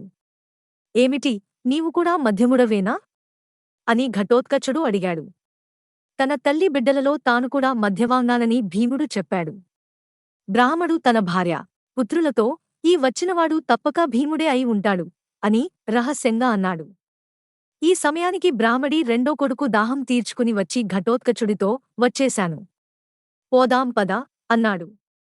కేశవదాను భీముడితో తన వృత్తాంతమంతా చెప్పుకుని, బాబూ, ఆ రాక్షసుడు నా కొడుకును తన తల్లికి ఆహారంగా తీసుకుపోతున్నాడు. వాడి బారినుంచి మమ్మల్ని కాపాడు అన్నాడు. భీముడు ఘటోత్కచుణ్ణి ఆగమని కేకపెట్టి, ఓరి, నీవీ బ్రాహ్మణ కుటుంబాన్ని ఎందుకు బాధిస్తున్నావు? ఈ కుర్రవాణ్ణి తక్షణం వదిలిపెట్టెయ్యి అన్నాడు. మా అమ్మ ఆజ్ఞానుసారం నేను వీణ్ణి పట్టుకుపోతున్నాను. మా తండ్రి చెప్పినా కూడా నేను వీణ్ణి వదిలిపెట్టను అన్నాడు ఘటోత్కచుడు. మా తల్లి ఆజ్ఞను పాలించే మేమీ దుస్థితికి వచ్చాం అని లోపల అనుకుని, పైకి, ఎవరురా నీ తల్లి అని అడిగాడు భీముడు. మా తల్లి హిడింబి, మా తండ్రి భీముడు అన్నాడు ఘటోత్కచుడు. అందుకే వీడికి నా దేహబలం వచ్చింది. కాని అనాథల పట్ల నాకు గల దయ వీడికి రాలేదు అనుకుని భీముడు, చాల్లే, ఈ కుర్రవాణ్ణి వదిలిపెట్టు అన్నాడు. నేను వదిలిపెట్టేది లేదు అన్నాడు ఘటోత్కచుడు. భీముడు కేశవదాసుతో, అయ్యా, మీరు మీ అబ్బాయిని తీసుకోండి. అంతగా అయితే ఈ రాక్షసుడి వెంట నేనే పోతాను అన్నాడు. ఘటోత్కచుడికి కోపం వచ్చి, ఈ బ్రాహ్మణ కుమారుణ్ణి ఇక్కడే చంపి తీసుకుపోతాను. నన్నెవరు అడ్డుతారో చూస్తాను అన్నాడు. నేనే అడ్డుతాను అన్నాడు భీముడు. అలా అయితే నీవే నా వెంట రారాదు అని ఘటోత్కచుడు భీముణ్ణి అడిగాడు. చాతనైతే నన్ను బలాత్కారంగా తీసుకుపో, నీ శక్తి చూస్తాం. నీకు శక్తి చాలకపోతే అప్పుడు నేనే వస్తాను అన్నాడు భీముడు. నేనెవరో తెలిసి మాట్లాడుతున్నావా అని ఘటోత్కచుడు అడిగాడు. తెలుసు. నీవు నా కొడుకువు అన్నాడు భీముడు. ఈ మాటకు ఘటోత్కచుడు చిందులు తొక్కాడు. వాడి కోపం చూసి భీముడు చాలా ముచ్చటపడి, కోప్పడకు. నావంటి వీరుడు నీవంటి వీరకుమారుని కొడుకు అనుకోవటంలో తప్పులేదు, క్షమించు అన్నాడు. మొదట అవమానించటం దాకా ఇప్పుడు భయపడి క్షమాపణ వేడుతావా అన్నాడు ఘటోత్కచుడు. భయమా? అది ఎలా ఉంటుందో కూడా నాకు తెలియదే. నీవద్ద నేర్చుకుంటాను చెప్పు. భయమెలా ఉండేది ముందు తెలుసుకున్నాక కర్తవ్యం నిర్ణయిస్తాను అన్నాడు భీముడు. భయం ఎలా ఉంటుందో ఇప్పుడే చెబుతాను. ఏ ఆయుధం తీసుకుంటావో తీసుకో అన్నాడు ఘటోత్కచుడు. భీముడు కుడిచెయ్యి చాచి, శత్రువులను మర్దించటంలో ఆరితేరిన ఈ చెయ్యే నా ఆయుధం అన్నాడు. ఏమిటి, నువ్వు భీముణ్ణి అనుకుంటున్నావా అన్నాడు ఘటోత్కచుడు వెటకారంగా నవ్వుతూ. ఎవరా భీముడు? శివుడా, కృష్ణుడా, ఇంద్రుడా, యముడా అని భీముడు అడిగాడు. అందరూ కలిస్తే ఆయనకు సమానమవుతారు అన్నాడు ఘటోత్కచుడు. అది అబద్ధం అన్నాడు భీముడు. నా తండ్రిని అవమానిస్తావుగా అంటూ ఘటోత్కచుడు ఒక పెద్ద చెట్టు పెరికి భీముడిపై విసిరాడు. భీముడు ఒక చిన్న తోపుతో దాన్ని పక్కకు నెట్టేశాడు. తరువాత ఘటోత్కచుడు ఒక కొండ శిఖరాన్ని ఎత్తి భీముడిపైన వేస్తే దాని గతి కూడా అంతే అయింది. తరువాత ఇద్దరూ కలియబడి మల్ల యుద్ధం చేశారు. అందులో ఓడిపోయిన ఘటోత్కచుడు భీము తన మాయచేత బంధించ యత్నించాడు. కాని భీముడు ఆ ప్రయత్నాన్ని కూడా సాగనివ్వలేదు. నాకు శక్తి చాలకపోతే నా వెంట వస్తానని ఇంతకుముందు మాట ఇచ్చావు. అది జ్ఞాపకమున్నదా అని ఘటోత్కచుడు భీముణ్ణి అడిగాడు. అయితే దారితీయ అంటూ భీముడు ఘటోత్కచుడి వెంట బయలుదేరి హిడింబి ఉండే చోటికి వెళ్ళాడు. భీముణ్ణి బయట ఉంచి ఘటోత్కచుడు తన తల్లి వద్దకు వెళ్ళి, అమ్మా, నీ భోజనానికి మనిషిని తెచ్చాను అన్నాడు. ఎలాటి మనిషిరా, నాయనా అని హిడింబి అడిగింది. మాట మనిషిమాటేగాని బలం మనిషి బలం కాదమ్మా అన్నాడు ఘటోత్కచుడు ఆశ్చర్యపడుతూ. ఎవరో చూడని అంటూ హిడింబి బయటికి వచ్చి భీముణ్ణి చూసి, ఈయన మనిషి ఎందుకవుతాడురా, నాయనా? మనకు దేవుడు అన్నది. హిడింబి, ఏమిటిదంతా అని భీముడు హిడింబిని అడిగాడు. మరేమీ లేదు. మిమ్మల్ని ఒక్కసారి చూడాలనిపించింది. తినటానికి మనిషిని పట్టుకురమ్మని కొడుకును పంపాను. ఆ మనిషిని రక్షించటానికి మీరు వస్తారని నాకు తెలుసు అన్నది హిడింబి. ఈ మాటలకు భీముడు సంతోషించి, నీ రాక్షసి బుద్ధులు పోలేదేమోననుకున్నాను అన్నాడు. ఘటోత్కచుడు తండ్రికి క్షమాపణ చెప్పుకుని, రేపు ఆ కౌరవులనే అరణ్యానికి నేను కార్చిచ్చునపుతాను అని వాగ్దానం చేశాడు. కేశవదాసు భీముడికి తన కృతజ్ఞత తెలుపుకుని భార్యాపుత్రులతో తన దారిన తాను వెళ్ళిపోయాడు. భీముడు తన భార్య అయిన హిడింబి ఆతిథ్యాన్ని స్వీకరించటానికి ఉండిపోయాడు. మరుగుజ్జుల కథలు. ఆల్ప్స్ పర్వతాలలో నివసించేవారు మరుగుజ్జులను గురించి ఇప్పటికీ అనేక కథలు చెప్పుకుంటారు. ఈ మరుగుజ్జులు ఒకప్పుడు తమ పర్వతాల గుహలలోనూ దట్టమైన అరణ్యాలలోనూ నివసించేవారని, కాలక్రమాన వారు ఆ ప్రాంతాలు వదిలి వెళ్ళిపోయారని వారి నమ్మకం. మరుగుజ్జులు 2 అడుగుల ఎత్తు మనుఘలు. వారికి కొన్ని అపూర్వ శక్తులు కూడా ఉండేవి. వారు దయాస్వభావులు, మామూలు మనుషులకు ఎన్నో విధాల సహాయపడేవారు. మనుషులు తమకు ఎప్పుడైనా మేలు చేస్తే మరిచేవారు కారు. పశువులను కాచేవారు. వైద్యంలో గొప్ప నిపుణులు. వారికి ఆహారం ఆటే అవసరం లేదు. వారు మనుషుల పిల్లలకు కానుకలుగా బొగ్గును తెచ్చి ఇచ్చేవారు. మర్నాడు చూసుకుంటే అవి బంగారు కణికలుగా మారి ఉండేవి. కొందరు మరుగుజ్జులు కొండలలో వజ్రాలు మొదలైన వాటికోసం వెతికేవారు. ఒక వేసవిలో ఒక మరుగుజ్జు ఒక పర్వతం మీదికి రత్నాలు వెతకటానికి వచ్చాడు. అతను 7 సంచులు వెంట తెచ్చుకున్నాడు.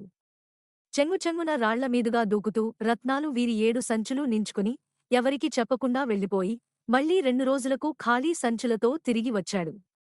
ఆ పర్వతం మీద ఉండే పశువుల కాపరులు మరుగుజ్జు మళ్లీ కనిపించేసరికి చాలా సంతోషించారు. అతను రాత్రిపూట పశువుల కాపరుల మధ్య కూర్చుని తమ నగరం గురించి అద్భుతమైన కథలు చెప్పేవాడు. ఒకనాడు పశువుల కాపరులకు మరుగుజ్జును ఏడిపించాలన్న బుద్ధి పుట్టింది. వారు అతని నిండు సంచులలో ఒకటి తీసి దాచిపెట్టేశారు. మరుగుజ్జు చీకటి పడగానే తిరిగి వచ్చి తన సంచి ఒకటి మాయం కావటం గ్రహించి, నా రత్నాల సంచిని నాకిస్తారా? లేక నన్నే తెచ్చుకోమన్నారా అని అడిగాడు. చేతనైతే తెచ్చుకో అన్నారు పశువుల కాపరులు. మరుగుజ్జు వెంటనే కొండమీదికి వెళ్లి దాచున్న చోటనుంచి తన సంచిని తెచ్చుకున్నాడు. ఆ తర్వాత అక్కడివారెవరూ అతని వస్తువులు అంటుకోలేదు.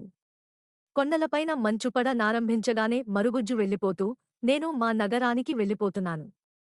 మీలో ఎవరైనా అక్కడికి వస్తే సంచాడు వెండి కానుకగా ఇస్తాను అన్నాడు పశువుల కాపరులతో. ఈ ఆహ్వానాన్ని ఎవరూ పాటించలేదు గాని ఒక్కడు మాత్రం వెండి తెచ్చుకుందామని బయలుదేరాడు. అతను కొండలు, నదులు దాటుకుంటూ దక్షిణంగా వెళ్లి పాలరాతి బురుజులు గల మరుగుజ్జుల నగరం చేరుకున్నాడు. ఆ నగరం ప్రవేశించి నాక అతడికి ఎందుకు వచ్చానా అనిపించింది. ఏమంటే అతనికి ఆ మరుగుజ్జు పేరు కూడా తెలియదు. ఆ మహానగరంలో తనను ఆహ్వానించిన వాణ్ణి ఎలా గుర్తించటం?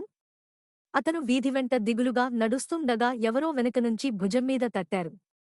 మంచి పట్టుబట్టలు ధరించిన ఒక మరుగుజ్జు పెద్దమనిషి కనిపించి, పశువుల కాపరులంతా క్షేమంగా ఉన్నారా అని అడిగాడు. పేదవాడిలాగా తమ ప్రాంతానికి వచ్చిన మరుగుజ్జు అతనేనని గుర్తించి పశువుల కాపరి ఆశ్చర్యపోయాడు. తర్వాత ఆ మరుగుజ్జు తన అతిథిని ఇంటికి తీసుకుపోయాడు. ఆ ఇంటికి రాజభవనాలు కూడా చాలవు. పశువుల కాపరి అద్భుతమైన ఆహారం తిని హంసతూలికా తల్పంపై నిద్రపోయాడు. మరుగుజ్జు అతడికి నగరంలోని వింతలన్నీ చూపాడు. దివ్యభోగాలన్నీ అనుభవిస్తూ కొన్నాళ్లు గడిపినాక పశువుల కాపరికి అలాటి జీవితం మొహం మొత్తింది. అతనికి తన ఇల్లు, భార్య, పిల్లలు జ్ఞాపకం వచ్చి విచారం ముంచుకు వచ్చింది. ఇది గమనించి మరుగుజ్జు, ఎందుకు విచారంగా ఉన్నావు? నీకిక్కడ సుఖంగా లేదా? అని అడిగాడు. నాకు ఇంటిమీద గాలి మళ్ళింది. నేను పోతాను అన్నాడు పశువుల కాపరి. మరో గుజ్జు అతనికి సంచీడు వెండి బహుమానంగా ఇచ్చి ఇంటికి పంపేశాడు. ఒక లోయలో ఒక పిండమర ఉండేది. దాని యజమాని దురాశాపరుడు. అతని భార్య దీర్ఘ వ్యాధితో తీసుకుంటున్నది. ఒక ఏడు ఆ లోయలో వానలు కురియక క్షామం వచ్చింది. మరుగుజ్జులలో ఒకడు మరవద్దకు వచ్చి కొంచెం పిండి కావాలని అడిగాడు. మర యజమాని కేకలు పెట్టి మరుగుజ్జును వెళ్లగొట్టాడు. మర యజమానికొక కొడుకుండేవాడు. ఓ వాడు మరుగుజ్జును చూసి జాలిపడి, తండ్రి చూడకుండా అతడి సంచినిండా పిండి నింపి చాటుగా ఇచ్చాడు. తర్వాత కొంతకాలానికి ఈ కుర్రవాడు తన తండ్రి పశువులను మేపటానికి తోలుకుపోతూ ఉండగా దారిలో ఆ మరుగుజ్జు కనిపించి మరుగుజ్జుల విందుకు ఆహ్వానించాడు. కుర్రవాడు అలాగేనని మరుగుజ్జు వెంట బయలుదేరాడు. మరుగుజ్జునుండే గుహ యొక్క ద్వారం ఒక చెట్టుతోర. ఇద్దరూ ఆ చెట్టుతోరగుండా ఒక గుహలో ప్రవేశించారు. పోనుపోను గుహ విశాలమై చివరకు ఒక విస్తీర్ణమైన మైదానం వచ్చింది. ఆ మైదానం నిండా పళ్ల చెట్లున్నాయి. అక్కడ మరుగుజ్జులంతా చేరి ఆటలాడుతున్నారు, విందులు ఆరగిస్తున్నారు, నృత్యాలు చేస్తున్నారు, పాడుతున్నారు. కుర్రవాడు వారితో బాటు ఆటలాడి విందులో పాల్గొన్నాడు. చివరకు మరుగుజ్జులు ఒక్కొక్కరే అదృశ్యమైపోయి కుర్రవాడు, అతనిని ఆహ్వానించిన మరుగుజ్జు మిగిలారు. చూడు, బాబూ! ఈ పండు మీ అమ్మకిచ్చి వెంటనే తినమను. ఈ కాయ మీ నాన్నకు ఇయ్యి. నా జ్ఞాపకార్థం ఈ ముత్యాల హారం నువ్వు ధరించు. మనం ఎంత దూరం వచ్చామో నీకు తెలీదు. గుహ దాటగానే విశ్రాంతి తీసుకుని తరువాత దిగా ఇంటికి వెళ్ళు అని కుర్రాడితో మరుగుజ్జు చెప్పాడు. ఈ లోపల కుర్రాడి జాడ తెలియక తల్లిదండ్రులు తహతహలాడసాగారు. ఆ రోజు ఆవులు తమకు తామే ఇంటికి తిరిగి వచ్చాయి. రోజులు గడుస్తున్నాయి గాని కుర్రాడి జాడలేదు. వారం రోజులు గడిచాక కుర్రాడు ఇంటికి చేరుకుని తల్లిదండ్రులకు జరిగిన సంగతి చెప్పి మరుగుజ్జు ఇచ్చిన కానుకలను తల్లికి, తండ్రికి ఇచ్చాడు. వాడి తల్లి పండును కొరికి ఒక ముక్క తినగానే ఆమె జబ్బు కాస్తా తీసేసినట్టుగా పోయింది. తండ్రి కాయను పగలగొట్టితే అందులో పప్పులుండటానికి బదులు వజ్రాలున్నాయి. ఒకసారి ఒక మరుగుజ్జు స్త్రీ ప్రసవిస్తూంటే ఒక కాపు స్త్రీ వెళ్లి సహాయపడింది. ప్రసవం అయినాక మరుగుజ్జులు ఆమెకు కానుకగా కొన్ని బొగ్గులిచ్చారు. తనకు అలాంటి బహుమానం ఇచ్చినందుకు లోలోపల మండిపోతూ ఆ కాపు స్త్రీ వాటిని నిర్లక్ష్యంగా తన బట్టలో మూట కట్టుకుని ఇంటికి బయలుదేరింది. మూట వదులుగా కట్టటంచేత కొన్ని బొగ్గులు దారిలో పడిపోయాయి. ఆమె బొగ్గులన్నిటినీ అవతల పారేసి ఉండేదే, కాని మరుజులు ఏమైనా అనుకుంటారని అలా చేయలేదు.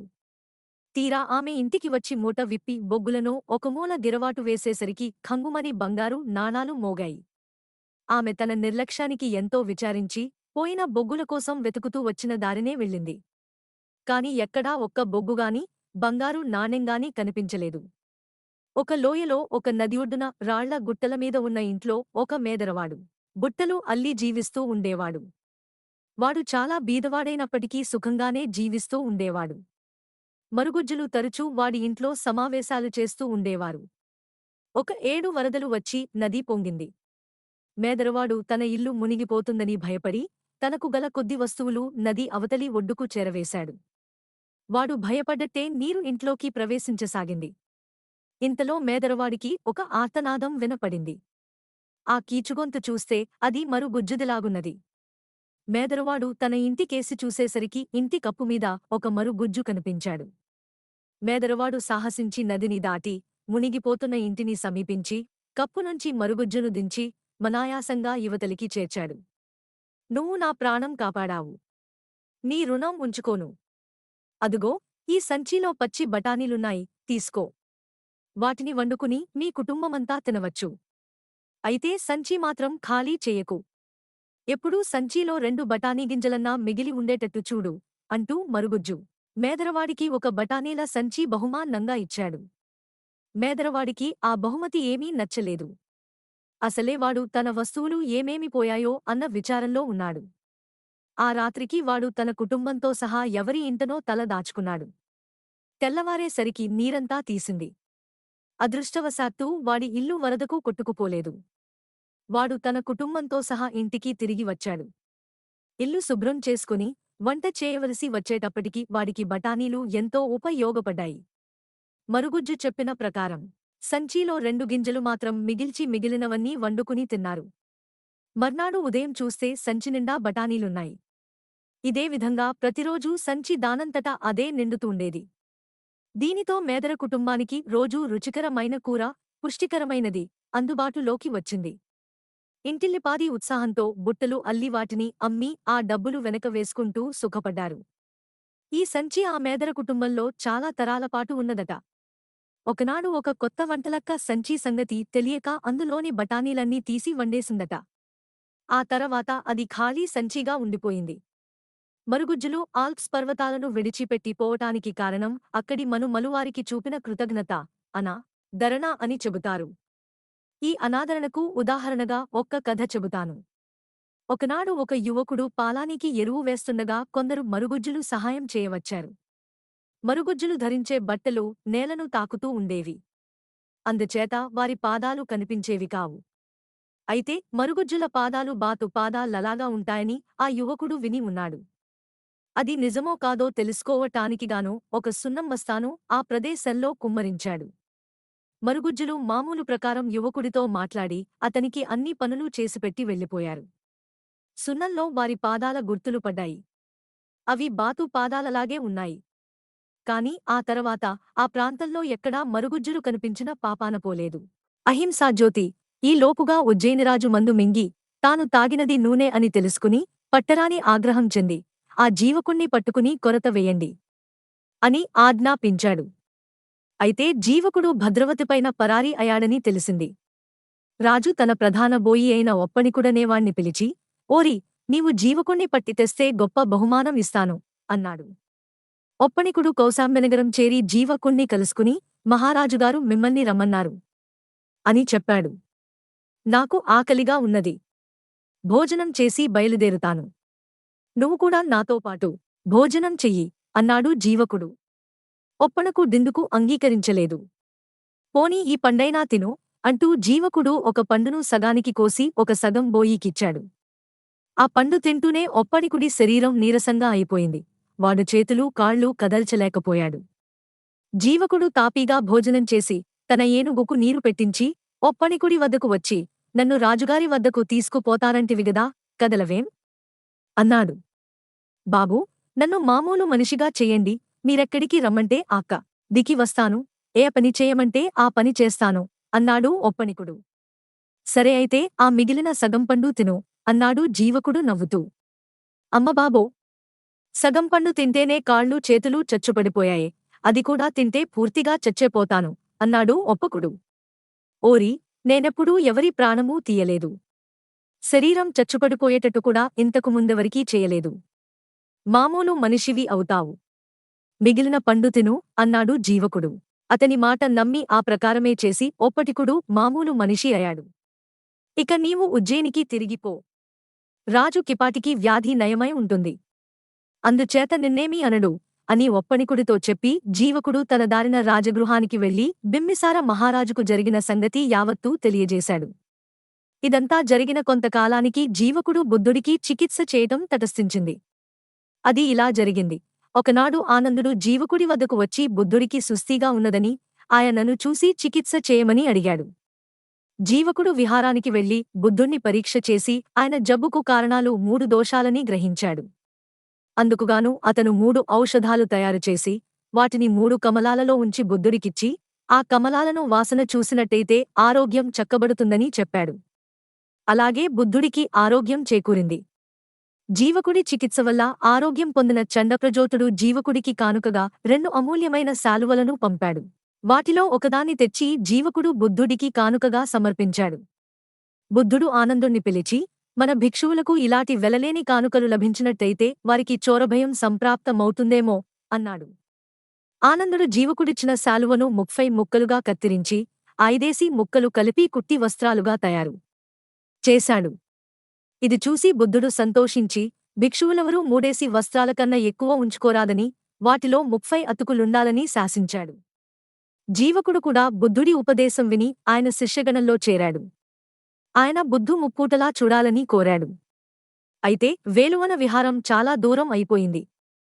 అందుచేత జీవకుడు తన తోటలోనే ఒక విహారం నిర్మించి బుద్ధుణ్ణి అక్కడికి వచ్చి ఉండమని కోరాడు. ఈ సంఘటనలు బుద్ధుడు బుద్ధత్వం పొందిన 20వ సంవత్సరంలో జరిగాయి. కోసలదేశపు రాజువద్ద భార్గవుడనే పురోహితుడుండేవాడు. ఆయన భార్య గర్భిణిగా ఉండి ఒక మగశిశువును ప్రసవించింది. ఆ క్షణంలో నగరమంతటా కత్తికటార్లు ధగధగా మెరిశాయి. పురోహితుడి వింత చూసి ఆశ్చర్యపడి ఒక జ్యోతిష్కుడి వద్దకు వెళ్లి జరిగిన సంగతి చెప్పాడు. జ్యోతిష్కుడు పిల్లవాడి జాతకచక్రం వేసి, ఈ జాతకుడు గజదొంగ అవుతాడు అన్నాడు. మర్నాడు ఉదయం పురోహితుడు రాజుగారి వద్దకు వెళ్లి, మహారాజా, రాత్రి మీరు సుఖంగా నిద్రపోయారా అని అడిగాడు. లేదు. రాత్రల్లా నా కత్తి మెరుస్తూనే ఉన్నది. నాకో దేశానికో ఆపద కలిగేలాగుంది అన్నాడు రాజు. మహారాజా, నాకొక కుమారుడు కలిగాడు. వాడు పుట్టగానే మీ కత్తె కాదు, నగరంలో ఉన్న సమస్తమైన ఆయుధాలు మెరిశాయి. నా కొడుకు గజదొంగ అవుతాడని జ్యోతిష్కులు చెబుతున్నారు. వాణ్ణి వెంటనే కడతేర్చమని సెలవా అన్నాడు పురోహితుడు. అబ్బే, ఒక్క మనిషి దేశానికి ఏపాటి ప్రమాదం చేయగలడు. వాణ్ణి పెంచి పెద్దవాణ్ణి చెయ్యి అన్నాడు రాజు. ఆ కుర్రవాడికి అహింసకుడని పేరు పెట్టి పెంచి పెద్దవాణ్ణి చేశాడు పురోహితుడు.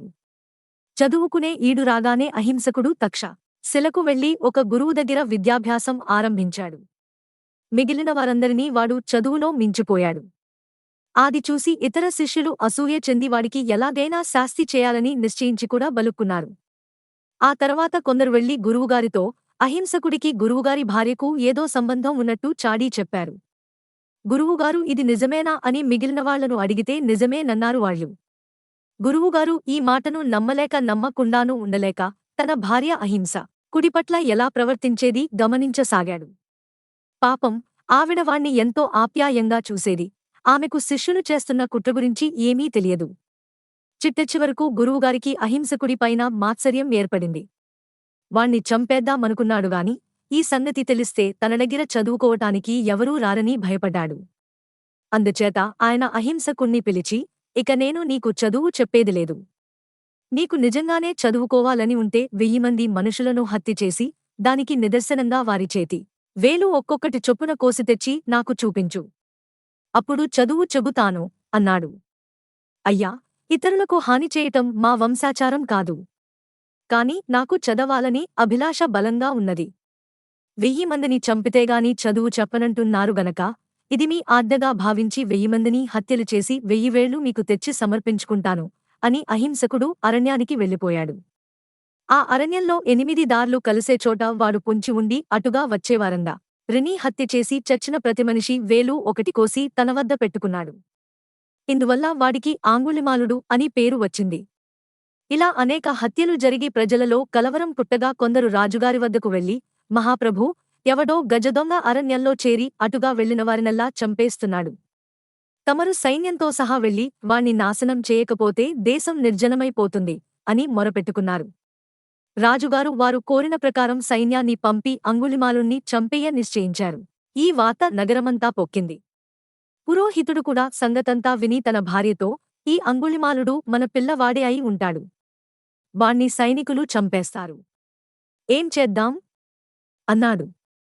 రాజుగారు వెళ్లే లోపలే మీరు వెళ్లి మనవాణ్ణి మంచిగా ఇంటికి తెచ్చియండి అన్నది పురోహితుడి భార్య. నేను వెళ్ళను. దొంగను, చెట్టుకొమ్మను, రాజును, ఆడదాన్ని నమ్మరాదని శాస్త్రం అన్నాడు పురోహితుడు. అయితే నేనే వెళతాను అంటూ పురోహితుడి భార్య బయలుదేరింది. ఈలోపుగా అహింసకుడు 999 హత్యలు చేసి చచ్చినవారి వేళ్లు సంపాదించాడు. ఇంకొక్క మనిషిని హత్య చేస్తే వాడికి గురువుగారి రుణం తీరిపోతుంది.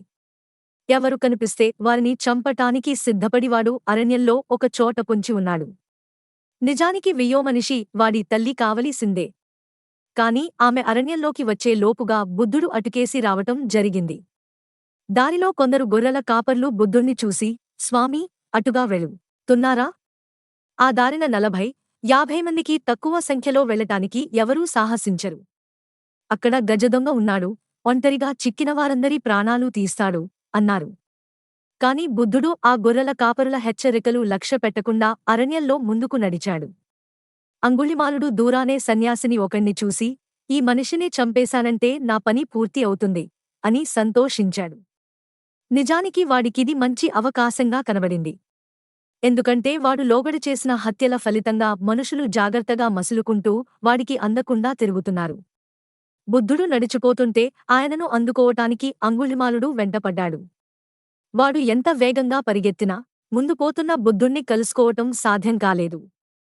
నేను పరుగు తీసి గుర్రాలను, ఏనుగులను, రథాలను కూడా అందుకున్నాను, కాని ఈ సన్యాసి అన్నదేమిటి అని వాడు లోపల ఆశ్చర్యపడుతూ, ఓ సన్యాసీ, ఆగు అని ఎలుగెత్తి కేకపెట్టాడు. బుద్ధుడు ఆగి, నువ్వు మాత్రం నా దగ్గరికి రాకు అన్నాడు. తర్వాత ఆయన వాడికి భూతదయను గురించి, హింస చేసే వారు అనుభవించే నరకాలను గురించి బోధ చేశాడు. బుద్ధుడి మాటలు వింటున్న కొద్దీ అంగుళిమాలుడి మనసులో ఏదో పరివర్తన వచ్చేసింది. వాడు పూర్వజన్మలో చేసుకున్న పుణ్యమంతా ఒక్కసారిగా పండి పక్వానికి వచ్చినట్టయింది. వాడు అప్పటికప్పుడే బుద్ధుడికి శిష్యుడై ఆయన వెంట జేతవనానికి వెళ్ళాడు. ఇంకా ఉంది. ప్రాణాలతో చెల్లగాటం. స్వేచ్ఛాజీవులైన మృగాలన్నిటిలోకి సింహం రాజనటానికి ఎలాంటి సందేహమూ లేదు. దాని ఠీవి, వాలకమూ రాజోచితమైనవి. దాని చూపుకూడా గంభీరంగా, ఆత్మవిశ్వాసంతో కూడి ఉంటుంది. అరణ్యంలోనూ, పొదల ప్రాంతంలోనూ సింహాలు గుంపులుగా జీవిస్తాయి. తరుణం వచ్చిన సింహాలు తమ గుంపును వదిలివెళ్లి దాంపత్యాలు ఏర్పాటు చేసుకుంటాయి. ఆడసింహాలు ఒక మగసింహానికి పిల్లలను కన్నాక యావజ్జీవం ఆ మగసింహం వెంటే ఉంటాయి. సింహపు పిల్లలు 2 ఏళ్లు నిండినదాకా తల్లిదండ్రుల వెంట ఉండి వేటనైపుణ్యాన్ని అలవరుచుకుంటాయి. సింహాలు హెచ్చువేడికి తట్టుకోలేవు. పగటి ఎండవేళ అవి ఏ గడ్డి నీడనో, అరణ్యం నీడనో చూచుకుని పడుకుంటాయి. నిర్బంధంలో ఉన్న సింహాలు చనిపోయేది హెచ్చుగా వేసవికాలంలోనే. అంతగా ఈదురుగాలి లేని పక్షంలో అవి చలికి బాగానే తట్టుకోగలవు. ఉత్తర ఆఫ్రికా పర్వతాలలో అట్లాస్ సింహాలుండేవి. అవి చాలా పెద్దవి. అయితే ఈ జాతి ఇప్పుడు నశించిపోయింది. నల్లని జూలుగల పెద్ద పెద్ద సింహాలు ఆఫ్రికా పీఠభూమిలోనూ, అబిసీనియా మైదానాలమీద ఇప్పటికీ నివసిస్తున్నాయి. సింహాలు మాంసభక్షణతో జీవించేవి కావటంచేత సాయంకాలం వేళ వేటకు బయలుదేరుతాయి. తాము వేటాడే మృగాలు దప్పితీర్చుకునేటందుకు వచ్చే ప్రదేశంలో అవి పొంచి ఉంటాయి. అవి దుప్పులతోనూ, జిరాఫ్లతోనూ సమంగా పరిగెత్తలేవు. అందుచేత అవి మొదటి దెబ్బ తప్పు కుని పారిపోయినట్టయితే సింహాలు వాటిని వెంబడించే ప్రయత్నం చేయక మరొక జంతువు దాపులకు వచ్చేదాకా కనిపెట్టుకుని కూచుంటాయి. ఇందులో సింహాలను శిక్షణ చేసేవాడు గ్రహించదగిన విషయమేమంటే వాటిచేత ఎక్కువసేపు పనిచేయించకూడదు. అవి అతి త్వరగా అలసిపోతాయి. అలసిన మీదట పనిచేయిస్తే వాటికి చిరాకు కలిగి అవి ఎదురు తిరగవచ్చు. తిరగబడిన సింహాన్ని లొంగదీయటానికి దాని అలసట ఎంతో ఉపయోగిస్తుంది. తిరగబడిన సింహాన్ని వెంటనే అదుపు చేయటానికి యత్నించక పంగల కర్రతోగాని, పీటకాళ్లతోగాని దాన్ని దూరంగా ఉంచి ఆత్మరక్షణ చేసుకున్నట్టయితే 20 సెకండ్ల కాలంలో అది అలసిపోతుంది. దాని పంజావిసురు బలహీనపడగానే ఆది అలసిపోయిందనుకోవచ్చు. ఆ సమయంలో దాని ముక్కుమీద కొరడాకోలతో ఒక్క చురుకు తగిలించి, ఇక ఎన్నడూ ఇలా చేయకు అన్నట్టుగా దానికి బుద్ధి చెప్పవచ్చు. తిండి తిన్న వెంటనే వాటి ప్రశాంతతకు భంగం కలిగినా, వాటిచేత పని చేయించినా సింహాలు బొత్తిగా సహించవు. తిండి తిన్న సింహాల చేత పని చేయించటం కొరివితో తల గోక్కోవటమే. అభ్యాసానికిగాని, ప్రదర్శనానికిగాని వాటిచేత పని చేయించదలిస్తే తిండి తినక పూర్వమే చేయించాలి. పని అయిన తర్వాత మాంసం ముక్కలు దొరికితే అది పనిచేసినందుకు బహుమానంగా కూడా వాటికి తోస్తుంది. నేను అనేక వారాలపాటు అనేక సింహాల గుంపులను పరిశీలించాను. అవి వేటాడేటప్పుడు తప్పించుకుపోయిన జంతువు వెంటపడవని చెప్పాను. ఇది మగసింహాలకు మరింత బాగా వర్తిస్తుంది. అవి ఎప్పుడూ మాటున పొంచి ఉంటాయి. ఒకసారి నేనొక దృశ్యం చూశాను. మాటున మగ సింహం పొంచి ఉన్నది. కొన్ని గజాల దూరాన ఒక దుప్పి నీరు తాగుతున్నది. ఒక్క క్షణంపాటు సింహం దూకబోయే దానిలాగా వెనక కాళ్లపైన కొద్దిగా ఊతం పెట్టింది. అయితే ఆది దూకనేలేదు. దుప్పిని నీరు తాగి వెళ్ళిపోనిచ్చింది. నా నమ్మకం అది కేవలం బద్ధకంచేతనే అలా చేసిందని. మరి కొంచెంసేపట్లో ఆడసింహం ఏ అడవిదుననో మరొక జంతువునో కొట్టి తెచ్చి తనను పిలుస్తుందని, శ్రమపడి దుప్పిని పట్టటం అనవసరమని అది అనుకుని ఉంటుంది. సింహాల వంటి సోమరిపోతు జంతువు సృష్టిలో లేదు. ఒక్కొక్క సింహం కుటుంబంలోనూ సుమారు డజను జంతువులుంటాయి. వాటి మధ్య సంబంధ బాంధవ్యాలు, ప్రవర్తన నియమబద్ధంగా ఉంటుంది. కుటుంబంలో ఏ ఒక జంతువు నియమాన్ని తప్పినా సింహాల పెద్ద శిక్షిస్తుంది. ప్రతిసారీ ఒకే ఆడసింహం ఆహారాన్ని వేటాడి తెస్తుంది. అది ఆహారం తెచ్చి గర్జించగానే మిగిలిన సింహాలన్నీ తినటానికి వస్తాయి. ఇందులో కూడా సింహాలను తరిఫీదు చేసేవాడు తెలుసుకోదగిన గుణపాఠం ఉన్నది. ఇతర వన్యమృగాలతో పనిచేయటం కంటే సింహాలతో పనిచేయటంలో హెచ్చు ప్రమాదం ఉన్నది. ఒక సింహం ఆడించేవా కింద పడదోయగానే మిగిలిన సింహాలు వాటి సహజ స్వభావాన్ని బట్టి తిండికి వచ్చి మీద పడిపోతాయి. సింహాల మందకు కడుపుల్లో ఆకలి ఆరంభం కాగానే ఆడసింహం వేటకు బయలుదేరిపోతుంది. అది తనకు కావలసిన మృగం కనిపించగానే దాన్ని వెన్నాడుతుంది. గుంపులోని ఇతర సింహాలు ఆ మృగాన్ని చుట్టుముట్టి పట్టి ఇస్తాయి.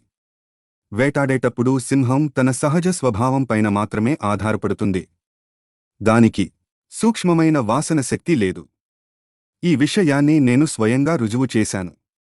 నేను చేతిలో మాంసం ముక్క పట్టుకుని వెనక పెట్టుకుంటే నాకు ఎదురుగా కొద్ది అడుగుల దూరంలో ఉన్న ఆడసింహమూ మగసింహమూ తెలుసుకోలేకపోయాయి. మాంసాన్ని చూసిన తర్వాతనే వాటికి దాని యందు ఆసక్తి పుట్టింది. సింహాలను ఆడించేవారు చాలామంది మగసింహాల కంటే ఆడసింహాలను ఆడించగోరుతారు. ఆడసింహాలది ఎక్కువ శాంత స్వభావమన్న మాట నిజమేగాని మనం ఆడించేది సింహాల గుంపులో వేటాడే ఆడ సింహమైతే చాలా హెచ్చు ప్రమాదం ఉన్నది. నా అనుభవాన్ని బట్టి చెప్పాలంటే మటుకు నన్ను గాయపరిచినవన్నీ ఆడసింహాలేగాని మగసింహాలు కావు. ఆడసింహాలు ఎప్పుడు ఎదురుతిరిగేది ఊహించటం చాలా కష్టం. అందుచేత ఆత్మరక్షణ కూడా కష్టమే. ఒక్క పెద్ద పులి తప్ప మిగిలిన అడవి పిల్లులు ఋతుకాలంలో ప్రమాదకరంగా ఉంటాయి. ఆ సమయంలో వాటితో ప్రదర్శనలివ్వకుండా ఉండటం క్షేమం. ఒక్కొక్కసారి అనుకోని ప్రమాదాలు కూడా జరుగుతాయి. వెలపల తుపాకీ పేల్చిన చప్పుడు కావచ్చు, ఆకాశం ఉరమవచ్చు, ప్రేక్షకులు ఒక్కసారిగా కరతాళ ధ్వనులు చేయవచ్చు, అలవకు సమీపంలో అపరిచిత వస్తువులుగాని ఒక పిల్లిగాని కుక్కగాని కనిపించవచ్చు. ఇవన్నీ జంతువులను కలవరపరిచేవే. కొన్ని వాసనలు కూడా వాటిని కలవరపరుస్తాయి. కొన్ని నగరాలు ప్రమాదభరితంగా కనిపిస్తాయి. నామటుకు నాకు వియన్నా అచ్చిరాలేదు. అక్కడ నేను జబ్బుపడ్డాను. నా జంతువులు తమలో తాము యుద్ధాలు చేసుకుని వాటిని అదుపులోకి తేవటానికి నీటి గొట్టాలు ఉపయోగించవలసి వచ్చింది. అవి చెప్పినట్టు వెనక ముడికెత్తటం జరిగింది. ఒకనాటి రాత్రి నేను సింహాలతో గుట్ట పిరమిడ్ నిర్మించి ప్రేక్షకుల హర్షాభినందనలు అందుకుంటున్నాను. సింహాలు దిగి వస్తున్నాయి. సరిగా ఆ క్షణంలో లైట్లు కాస్త ఆరిపోయాయి. అంధకారమైపోయేసరికి ప్రేక్షకులు కూడా కలవరపడ్డారు. ఆ సమయంలో నా దగ్గర ఉన్న సింహాలలో నేగస్ అనే ముసలి మగసింహం చాలా కోపిష్టిది. అవకాశం దొరికినప్పుడల్లా దాని అక్కసు ప్రదర్శిస్తూ ఉండేవి. అదృష్టవశాత్తూ నాకు సింహాల కదలిక కనిపించేపాటి వెలుతురు ఉన్నది. ప్రమాదం రాబోతున్నదని ఎలాగో పసికట్టి నేను అలవ ఎగబాకాను. మరుక్షణమే నేగస్ శరీరం ధనమని అలవకేసి కొట్టుకున్నది. ఒక్క క్షణం ఆలస్యమైతే అది నాపై దూకి ఉండేది. ఈ లోపల నా సహాయకులు టార్బీలు వెలిగించారు. వాటి వెలుతురులో నేగస్ నా కాళ్ళు అందుకోవటానికి ప్రయత్నిస్తూ ఉండటం కనిపించింది. నేను కొరడా కోలతో దాని ముక్కుపైన బలంగా ఒక్కటి ఇచ్చుకున్నాక అది ఆ ప్రయత్నం మానుకున్నది. జంతు శిక్షణ పై సంచికలో మనం లోగడ అనేక రకాల చీమలను గురించి తెలుసుకుని ఉన్నాం. కాని వాటి అన్నిటికన్నా వింత అయిన చీమలను గురించి ఇప్పుడు తెలుసుకుందాం. ఇవి మెక్సికో దేశానికి చెందిన తేనెతిత్తి చీమలు. వీటి జీవిత విధానం ఊహకు సులువుగా అందేది కాదు. అమెరికాలోని కొలరాడో రాష్ట్రంలోని గులకరాతి నేలలో వీటి పుట్టలను పరిశోధించి అద్వితీయమైన వీటి జీవిత వివరాలను పరిశోధకులు సేకరించారు. వీటి పుట్టలు భూమి అడుగున ఉంటాయి. వాటి లోపలి భాగాలు, వాటికి వెళ్లే మార్గాలు అమితనున్నగానూ శుభ్రంగానూ ఉంటాయి. మనం పుట్టలో ప్రవేశించి ఈ దారుల వెంబడి వెళ్లగలిగినట్టయితే ఒక చీకటి కొట్టు వస్తుంది. అది ఈ చీమల ఆహారపు కొట్టు. ఈ కొట్టు పైభాగం నుంచి తేనె సంచులు ఎండకు ఎదురుగా పట్టుకున్న ద్రాక్షప్లలాగా నిగనిగలాడుతూ కనిపిస్తాయి. అయితే అవి మామూలు సంచులు కావు, ప్రాణాలతో ఉన్న చీమలే. అవి పైకప్పును తమ కాళ్లతో పట్టుకుని వెళ్లాడుతూ ఉంటాయి. తేనె కొట్టునున్నగా గచ్చుచేసినట్టు ఉన్నప్పటికీ దాని కప్పు మాత్రం గరుకుగా తేనె తిత్తులకు పట్టు చిక్కేలాగా ఉంటుంది. తేనె తిత్తులు మసులుతూ ఉంటాయి. తలలు తిప్పి అటూ ఇటూ చూస్తాయిగాని పట్టుమాత్రం విడవవు. మధ్య మధ్య ఇతర చీమలు వచ్చి తమకు ఆహారం కావలసినప్పుడు కప్పుకు ఎగబాకి కప్పునుంచి వెళ్లాడే తిత్తులను తేనె అడుగుతాయి. అప్పుడు తిత్తులు తమ పొట్టలలో ఉండే తేనెను పైకి తెప్పించి ఆడిగిన చీమకు పెట్టేస్తాయి. ఒక్కొక్కప్పుడు పనిచేసే చీమలు తేనె తీసుకువస్తాయి. అప్పుడు తిత్తులు నోళ్లు తెరిచి ఆ తేనెను స్వీకరించి తమ పొట్టలలో నింపుకుంటాయి. తేనె దుత్తలు గా తమ సాటి చీమలకు ఉపకరించటం తప్ప ఈ తిత్తులకు వేరే జీవితం ఏదీ లేదు. అన్ని చీమలు తేనె తిత్తులుగా మారవు. కొన్ని చీమలు తమ బాల్యంలోనే తేనె తిత్తులు అయిపోవటానికి నిర్ణయించుకుంటాయి. ఈ నిర్ణయం ఏ సూత్రం ప్రకారం జరిగేది మనకు స్పష్టంగా తెలియదు. తేనె తిత్తి కాదలిచిన చీమ జీవితం ఇతర చీమల నుంచి స్వీకరించిన తేనెను తన పొట్టలో నింపుకుని కప్పునుంచి వెళ్లాడటంతో ప్రారంభమవుతుంది. దాని పొట్ట విపరీతంగా విస్తరించి గాలినించిన బెలూను లాగా అయి చిన్న దెబ్బ తగిలితే చితికిపోతుందా అన్నట్టుగా ఉంటుంది. ఇవి ఇతర చీమలు చేసే పనులేవీ చేయవు. ఈ జాతి చీమలు తమ నివాసాలను శుభ్రంగా ఉంచుతాయి. కొన్ని సాయంకాలం వేళ బయలుదేరి తెల్లవార్లు తేనె సేకరిస్తాయి. కొన్ని పుట్టకు కాపుంటాయి. తేనెతో తిరిగివచ్చిన చీమల నుంచి పుట్టలో ఉండే ఇతర చీమలు, పిల్లచీమలు తమకు కావలసిన తేనెను స్వీకరిస్తాయి. పిల్లలలో కొన్ని ఎంత తేనె తాగినా తృప్తి చెందినట్టు కనబడవు. ఇవి తేనె తిత్తులు కాబోతున్నాయన్నమాట. తాము తెచ్చిన తేనెను పుట్టలోని ఇతర చీమలు ఆరగించగా మిగిలిన దాన్ని చీకటి కొట్టులో ఉన్న తేనె తిత్తులలో నించటం జరుగుతుంది. తేనెను అధికంగా స్వీకరించిన తిత్తి నిశ్చలంగా ఉంటుంది. అది చెయ్యి, కాలు, తల కదిలించటానికి, చివరకు గట్టిగా ఊపిరి తీయటానికి కూడా భయపడినదానిలాగా కనిపిస్తుంది. తేనె తిత్తులు అలాగే కప్పును కరుచుకుని ఏళ్లతరబడి వెళ్లాడి తమ జీవితం వెళ్లబుచ్చుతాయి. అయితే ఒక్కొక్క తిత్తి తాత్కాలికంగా చాలా భాగం ఖాళీ కావటం జరిగితే అది కప్పు మీదినుంచి కిందికి దిగివచ్చి బయటి నడవలోకి తొంగి చూడవచ్చు. సాధారణంగా ఒక్కొక్క చీమల పుట్టకు 10 చీకటి కొట్లు, ఒక్కొక్క కొట్టులో సుమారు 30 తేనె తిత్తులు ఉంటాయి. ప్రతి చీమకు 2 పొట్టలుంటాయని, వాటిలో ఒకటి చీమకు సొంతమని, రెండవది సాముదాయకమైనదని మనం ఎరుగుదుము. తేనె తిత్తి తాను తేనె తాగదలుచుకున్నప్పుడు 1-2 చుక్కల తేనెను సాముదాయకపు పొట్ట అయిన తిత్తి నుంచి తన సొంత పొట్టకు పంపకం చేసుకుంటుంది. కాని తేనె తిత్తులలో ఉండే తేనెలో సొంతానికి ఉపయోగపడేది బహుకొద్ది.